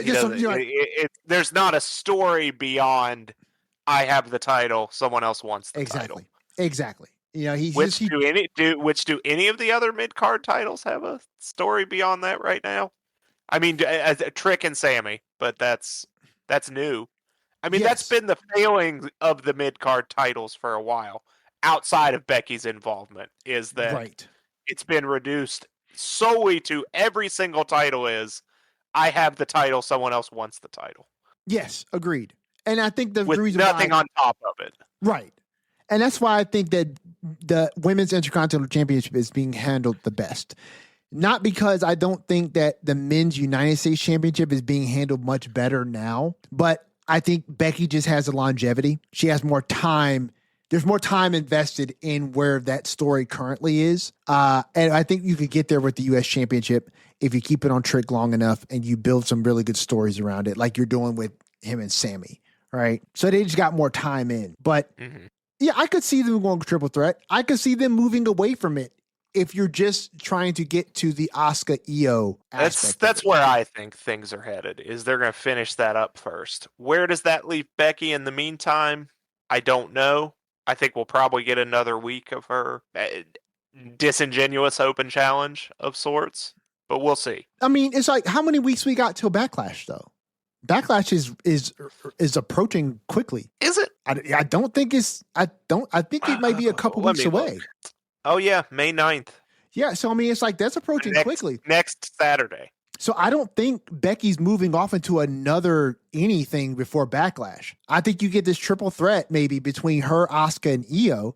It's a nice high-profile match, right, where Becky does not have to lose the championship. You know what I'm saying? She doesn't have to lose the championship. And, it's an easy way to protect both Io and Asuka, in either one of them taking a pin. And that furthers what's happening with Io and Asuka so you can move off into that singles feud. Because I think that they would benefit from having a third person, right? That's the surrogate Rhea in this situation. Not necessarily in the sense that like she is to Io what Rhea was to Io, but you have another party for them to play off of. And then you can move into the Asuka Io feud after this it frees up Becky, and then it opens the floor for the next challenger for Becky Lynch. But we're so close to Backlash that I feel like whatever they're laying out now are probably threads that they're going to try and pull for Backlash. Joe Hendry plays a concert. Yes, he did. And he campaigns for the firing of Logan Paul, which I disagree with. I think Logan's an asset to the company, and I think he's doing a great job with the remnants of the Vision. Even though we got Braun Breaker back, so I guess we're going to get some development with the Vision, maybe. It seems like right now Braun Breaker is kind of separate from Logan and Austin Theory, which I'm not sure if they'll continue with that or what they go, but it is nice to see Joe Hendry is officially on Raw now, he announced. And I think this, and we got the Street Profits again. We did.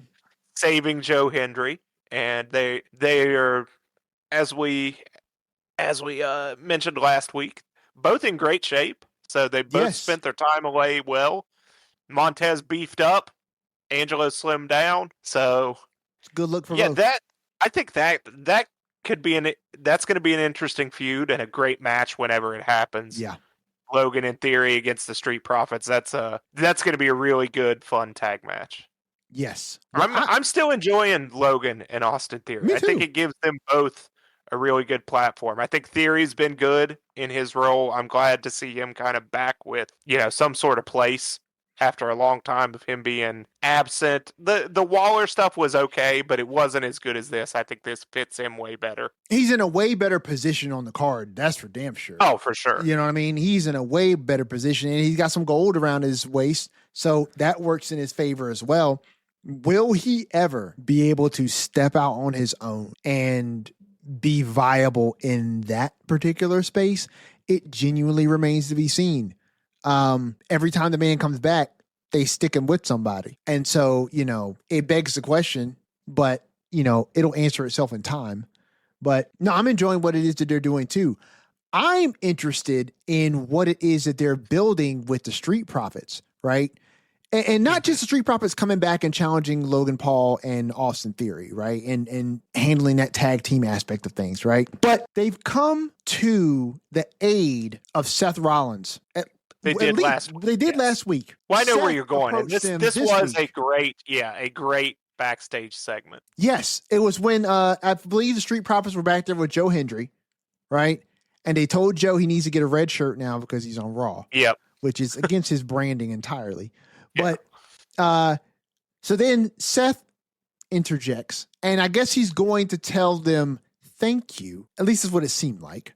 Seemingly, yes. And Montez cut him off and was like, there you go again, thinking this is about you. You ain't got no friends around here. And then they just leave. And yeah, he's like, yeah, no, I think it was Dawkins. He's like, see, like, dude thinks, I think he said, like, dude think he got friends. Something like that. Yeah. Do you think he got friends? Yeah. And it plays into what Breaker was saying in their promo early. So let's jump back in time to the start of the show. So Seth Rollins comes out. He absorbs the fans singing his song. And then he proceeds to call out Braun Breaker, who shows up looking like the badass that he is. And he comes out there with Paul Heyman. And if I'm not mistaken, Paul Heyman begins to cut a promo and then decides no, and he gives the mic over to Braun. Mm-hmm. And he tells Braun to do his thing. They proceed to have a promo battle with each other where Seth blames Braun for everything. For losing the Vision, for losing his title, for losing his match at WrestleMania. And all he ever wanted to do was give Braun Breaker everything because Braun Breaker is the future. Braun Breaker responds with, I never needed you for anything. I was readily on my way to being a main eventer before you ever interjected yourself. The only reason I even entertained this was because I wanted Paul Heyman. Mm-hmm. And Seth's like, you wanted him. And what I end up taking from that, because I don't remember, where did it go after that? Well, I don't know if it was before or after, but Rollins, he spent a lot of the first half of it really like putting over Braun, and Yes. talking about how he's the next big star. And then he was like, you bet on yourself, but betting on yourself only got you Logan Paul, Austin Theory, and happy endings from Paul Heyman. Yes. And then I think after that is when he went into the thing like, Braun said I was on my way to being a main event star anyways. Told Seth his shoulder couldn't handle the weight of the title on it anymore. And then eventually, Seth lays out the challenge for the match. Yes. He also calls him Steiner. Yeah. And tells him that he's not even the most over person in his own family. And right. Was this the week or was it last week where Braun told Seth that he was the best in the world at being number 2? That was this week. Okay. Yeah. That was this week. And then that's when Seth said, you're not even number 2 in your own family. He asked Braun, did he come up with that promo all on his own, or did he call his uncle for the hookup? Yeah. I love the references. That was a really good promo battle between the two of them. Mm-hmm. This match at Backlash is going to be very good. There's not a whole lot more to say about that outside of this, though. I mean, it's pretty straightforward. Yeah. I did, but back to what you were talking about, I thought one of the more interesting parts was the Seth and the Street Profits backstage, and how at least they're gonna go with the angle that, like, I know you're a quote-unquote babyface now, Seth, but, like, not everyone else is cool with you, because you spent, what, 5 months plus running around here acting like an asshole with the Vision. Just because you come back doesn't mean we forget about all that stuff. So I thought that was interesting, and we'll see how they develop that part of this. But yeah, the Rollins and Breaker promos were great. Braun Breaker continues to show why he is everything they touted him to be and the next big star. I expect him to get a win over Seth here through possibly nefarious means, and we'll see where they both go from here and whether or not this is the end of the road for that feud or whether we keep it going. Yeah. I mean, it has the potential to keep going. Like, the whole you don't have any friends here is really interesting, right? Because Seth's reign of terror has really been one that has spanned a decade, right? Whether it's division, whether it was the Authority at one point, right? Yep. Seth has either been solo or... What was his other stable? What did we call him? Do they have a name? COVID Rollins? Who? With COVID Seth Rollins with Austin Theory and Buddy Murphy and... Oh, I forgot about that. No, I don't remember. I don't know if did they have a name? I think the Authors of Pain were there too, right? When he was the Monday Night Messiah. Yeah, I forgot all about AOP. So he had that too. Yes, and Paul Ellering was with them? Mm-hmm. Yeah. Okay. I don't think they ever called him anything. Maybe they called him like Disciples or something. Something like that, but I forgot about that. Yeah, they ran roughshod over everyone then too. Yeah. Yeah, okay, so he has this history, right, of being in these stables that just treat everyone like shit. And, you know what I'm saying? And just run the roster over. And so, it makes great through line sense that a group like the Street Profits. Yeah, he has no friends You anymore. have no friends here, dude. Like, I don't know what you think this is, but nobody likes you here. And, good callback, Skeener. I'd forgotten all about that. But yes, that ties in so very well, and it's something really good to play off of. This idea that Seth doesn't have anybody in his corner besides his wife, you know what I mean? And the faction that you did have, they turned on you because they can find better opportunity without you being in the forefront. And it's something different for Rollins to do. It's actually a lot spicier than just Rollins wanting to get revenge for being kicked out of his own group. That's really good. I like this more now. But that's the power of a good story. Like a good narrative, all you need is a decent narrative beats and you can make a good story great. And that just really works for me. Let's see. So Obafemi is now doing an open challenge. The only open challenge I want to see. Agreed. After he beats the brakes off Grayson Waller. Yeah, I'm down for this. Shout out to Grayson Waller. He had a great line because it was right after the Joe Hendry concert, and he was complaining to Adam Pearce about the state of Raw and people getting opportunities. He did say it made me laugh when he said you got people in the ring singing songs, Taker's rolling over in his grave.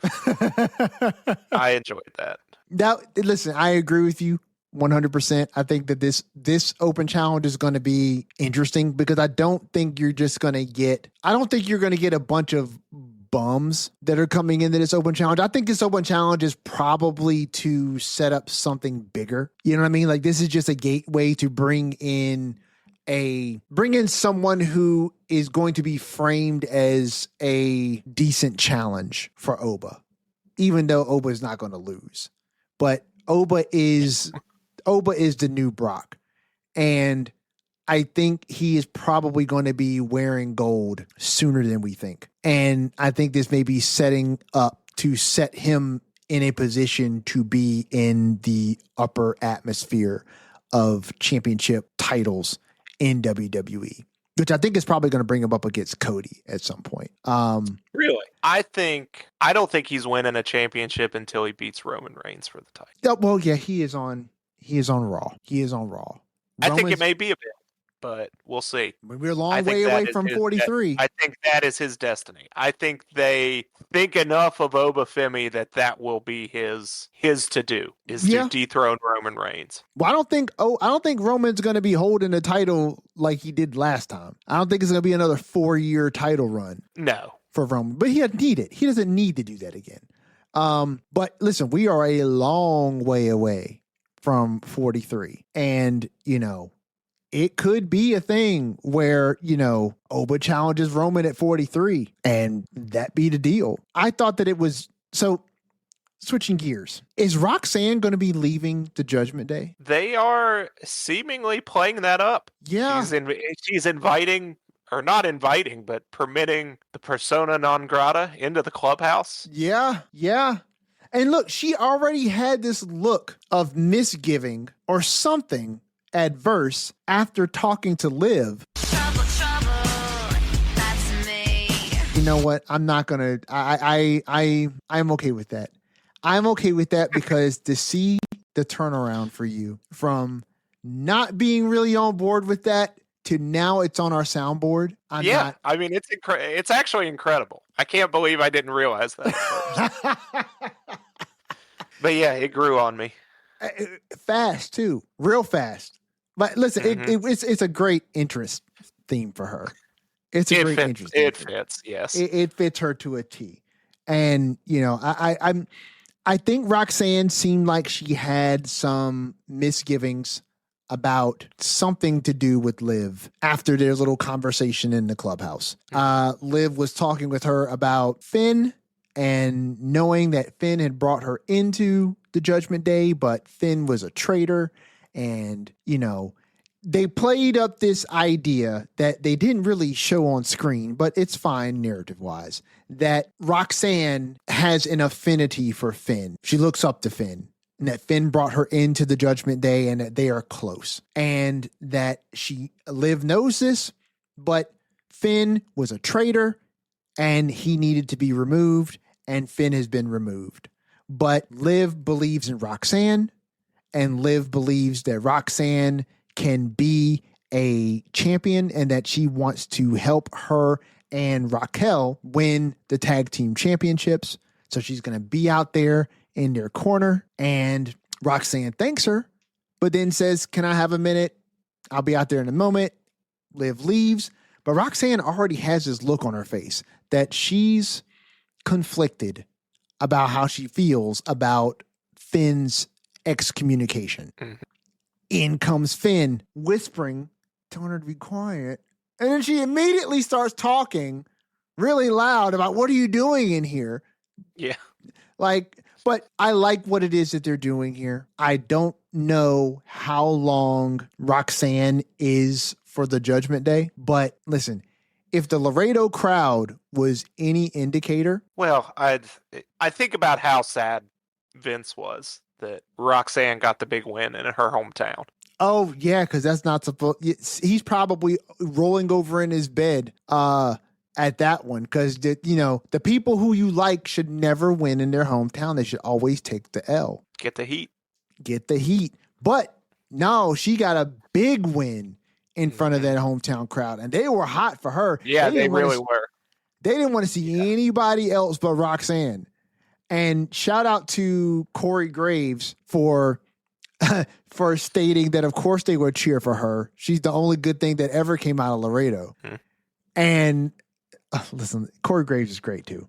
But again, like normal, all things Judgment Day is good with me. Like they are very rarely doing wrong in anything. I can't believe this long in with this many, like with a whole new stable at this point. It is still as good as it is. I mean, the roster is completely different. Yeah. The roster is completely different, and it's still around. To think, I never would have guessed that when Edge created this, that the Judgment Day was going to be one of the longer running stables in current WWE programming. But how long ago was that? 2021, I think. When did the Bloodline form? Yeah, 2021. When did the Bloodline form? Late 2020, early 2021. Okay. Because Roman came back at SummerSlam 2020. The Bloodline, when did the Bloodline split? Like, when was there no more Bloodline? Because the last iteration of that Bloodline. Post WrestleMania 40, I would say. Okay. Post WrestleMania 4. Okay, wait. But then it's like, how do you count Solo's bloodline? It's not exactly super clear. Well, I mean, so we mean Solo's bloodline, like his version of the bloodline? I mean, technically Solo is currently the leader of the bloodline. I believe he's the leader of MFT. I believe it shares the history. I believe it has the lineage.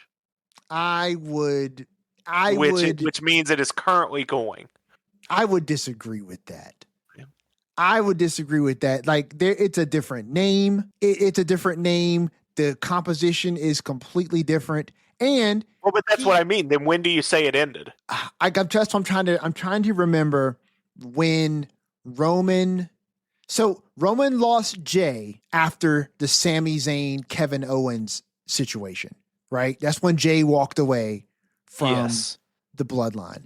That left Paul, Roman, and Jimmy. Well, but Jimmy and Jay left. But after 40, we're getting to where Roman left, it's after 40. Like, it was just Roman leaving for a while, and then Solo started calling himself the Tribal Chief, and that's when he had his bloodline, and then later in that year we had the two bloodlines facing off. I still think technically Solo is the head of the bloodline. Wait, but I get what you're saying. But Solo didn't win that match, though. He didn't win that match against the original bloodline. No, but it wasn't for the bloodline. How could it? But that's not how it works. Solo. But this is why it's hard. This is why I didn't want to even try to do this. I mean, I'm saying, listen, you can't go by any type of fictional rules around the Ulafala, the tribal chief. You have to look at it. What rules do you even want to go by? I'm looking at it by the rules of the faction, right? The faction on paper. But it never ended. It absolutely ended. When? It was never left with no. You either it's still going or it ended after WrestleMania 40. Those are the options, essentially. I think if you have no members, but they do. How can you call yourself a faction?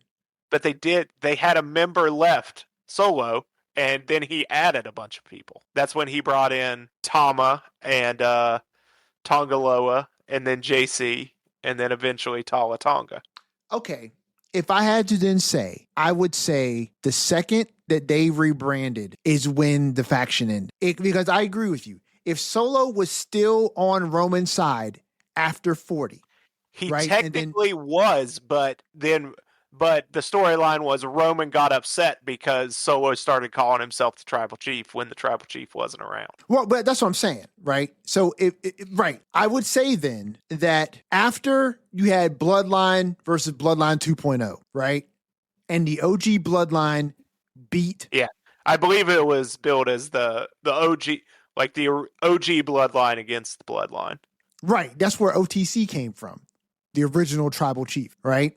So I think after that feud, I think Jay and Jimmy kind of went their own way. Roman was gone.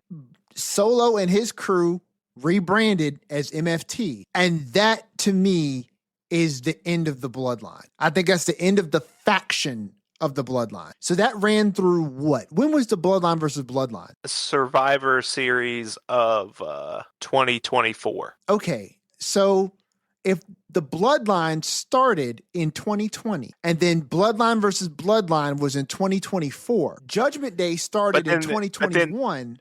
But then the rebrand didn't occur until like middle of last year. They were still middle of 2025 was when they started saying MFT. Okay, so you can say 4.5 years. You say 4.5 years from 2020.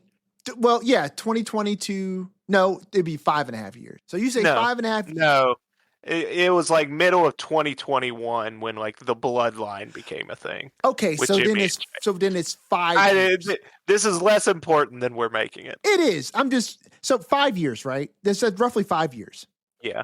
Judgment Day was April of 2022. Okay. And they are still going currently. Yeah. And it's April of 2026. It's been a long time for them, especially to have completely changed members. They're the second longest running faction in current WWE, behind what the bloodline was in that 5-year span. It's just crazy to think, because I never would have thought that the Judgment Day would be holding that mantle. Because there were so many times they set up the Judgment Day to implode. And now they're on both shows.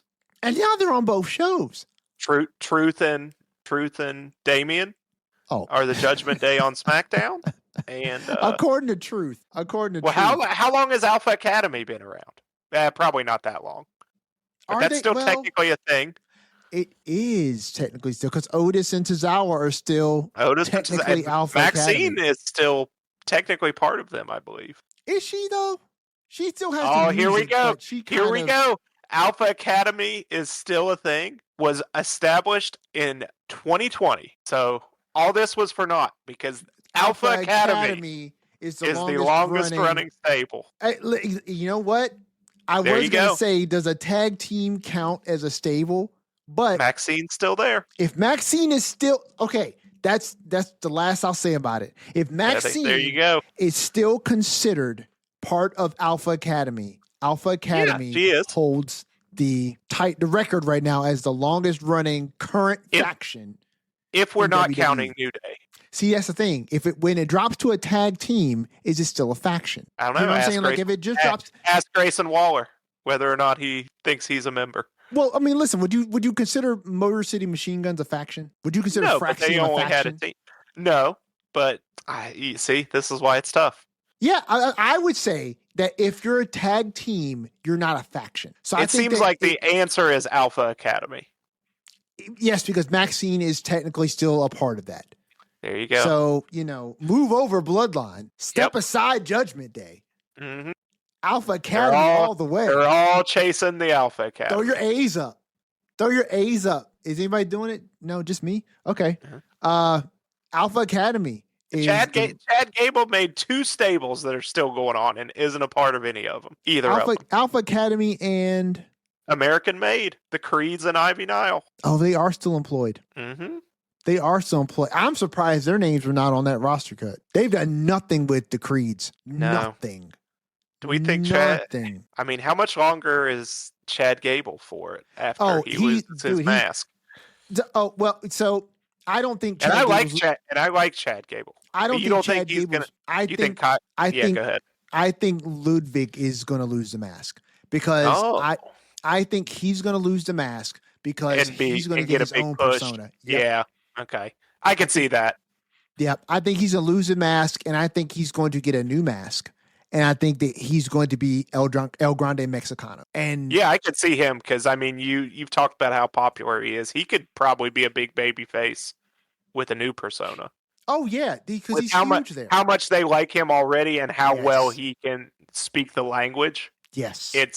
Yes. I think he's going to lose that match. You're right. That's probably that's a much safer strategy.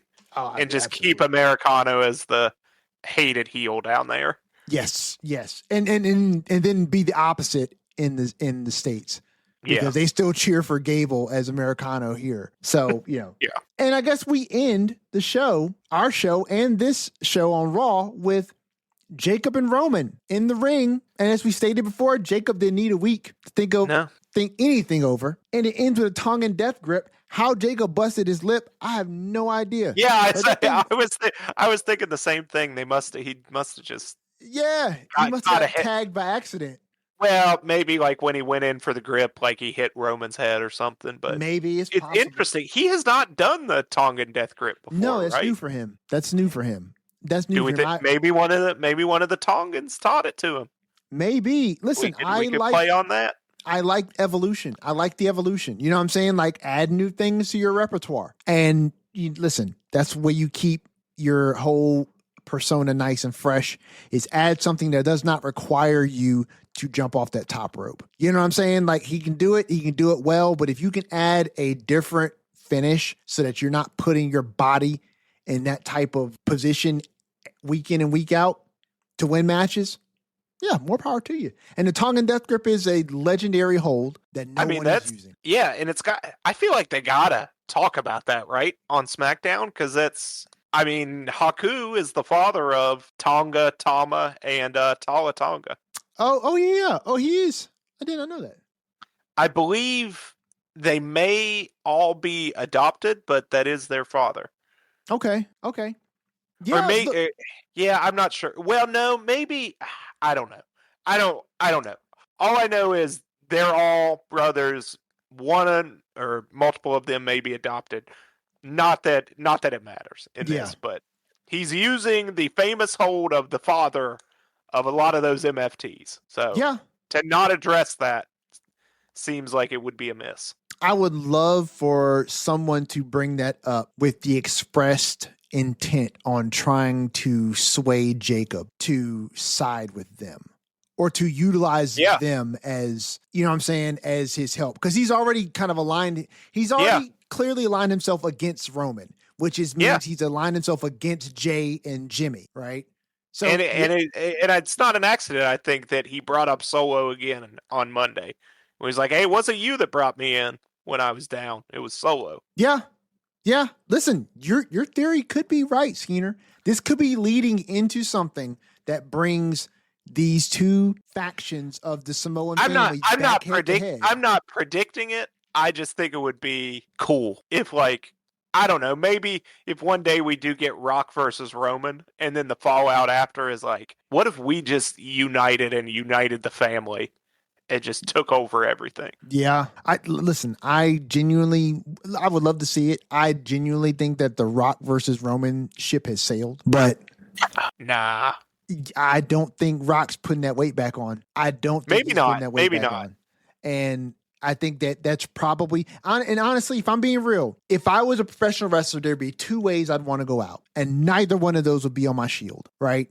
Either I go out the way that an AJ Styles goes out, or I go out the way that a Rock would go out. If he's done, right? If Rock is done, I would rather step away silently and have the last show up in one of the most infamous angles of all time and just never heard from again. Now wait a minute, hold on, because with Travis Scott and John Cena, and then he's just out.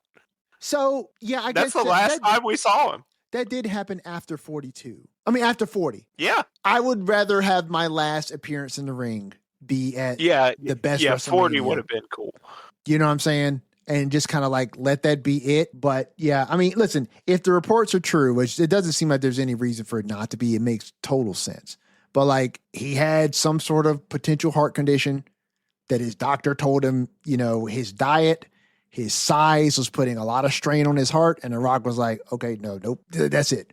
And he dropped the weight, and that's it. And we haven't heard from The Rock since. We haven't seen The Rock since. And it makes sense for his abrupt departure from, you know what I'm saying, from that storyline to just go do whatever it is they did with Travis Scott because The Rock is out. And, you know, I don't know if we're going to get that match, but I would love, even if we never got all of the Samoan dynasty coalescing into one major mega faction, NWO style. I would love to see another butting of the heads of the families, right? Where Solo doesn't take kindly to what Roman said. And, he and his MFTs back Jacob, even if Jacob doesn't want it, right? And the reasoning being is that I love you, Jacob. I brought you into this. Roman doesn't care anything about you. He don't care anything about anybody except himself, right? And then Jacob maybe reluctantly takes the help and then falls in with Solo and his crew again. And that pits Roman and Jay and Jimmy and maybe a dissenting Tama Tonga who has been butting heads with Solo, right? And then that evens up the sides. You know what I'm saying? That evens up the sides. And then you have Samoans versus Samoans again, because that is apparently WWE's cash cow as of right now. So you do that, you're going to make money. Hand over fist, easy. But I would love to see it. You put so many thoughts in my head tonight, Skeeter. I appreciate that. I'll be thinking about this for a week. But I think that about wraps us up, man. It is. Skeeter, your takeaway from this week in wrestling, anything inside the ring, outside the ring, the floor is yours. I'm gonna leave you with a hot take, and I'm not going to elaborate on it.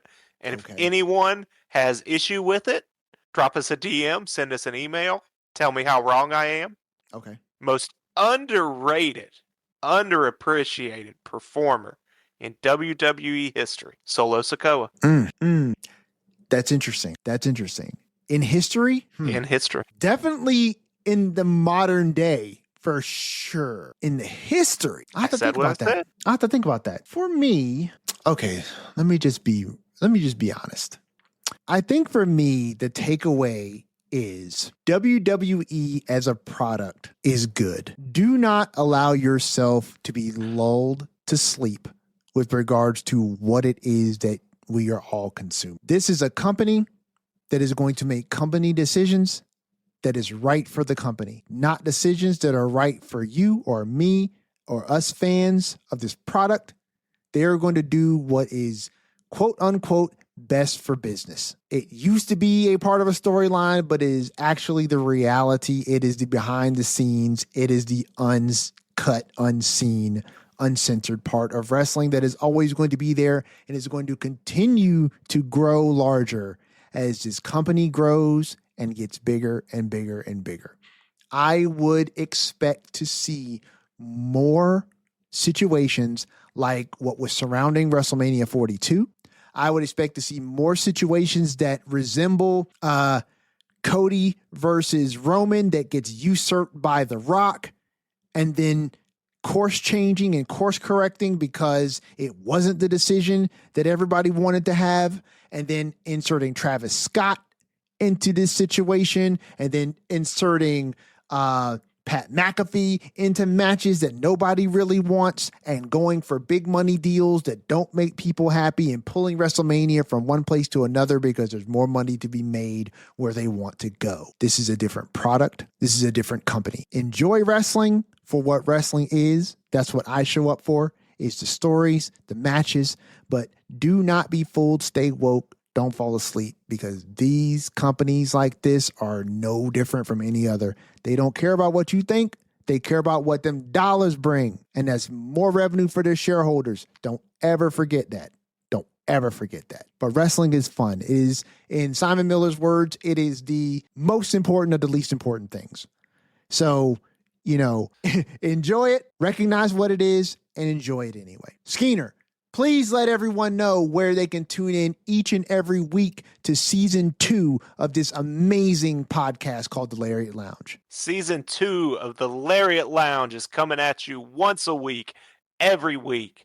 Find us on YouTube, search The Lariat Lounge. That's where you'll find us. The video, the audio, both versions of the podcast go up every week. You'll find all the old episodes, all the old live streams, and that's where you'll catch any other content we do and where all the new live streams will be hosted. If you still prefer the audio format of the podcast, we're on all your favorite platforms, Apple Podcasts, Spotify, wherever else you get your shows. That's where you'll find the Lariat Lounge too. Go get your merch over at prowrestlingtees.com/the Lariat Lounge. 6 great designs up there. The support really helps out if you want to check out those designs and order yourself a shirt. Give us a follow over on Instagram at the Lariat Lounge Podcast. DMs are always open. Check out the stories, interact with us, and communicate with us on there. And as always, anything you feel about the show, professional wrestling as a whole, or really anything else at this point, just get it in the inbox at the Lariat Lounge at gmail.com. We'll read that email on air. Whatever you want to talk about, let us know. We'll talk about it. We are game. We are down for whatever. We are that type of person. So let us know. Give us what you got, and we will definitely talk about it on air. And listen, I've been cooking up at least one new design for a t-shirt. So I'm working on some ideas right now. I will be finalizing some things in the next week or so. So keep a lookout on ProWrestlingTees.com within the next month. There should be a new design up there. I think it's going to be really sweet. So, get your purchasing power ready because it's going to be fun. From your host, Everson Godfrey, co-host Andrew Skeens, this has been another edition of the Lariat Lounge. Please watch yourself on the way out.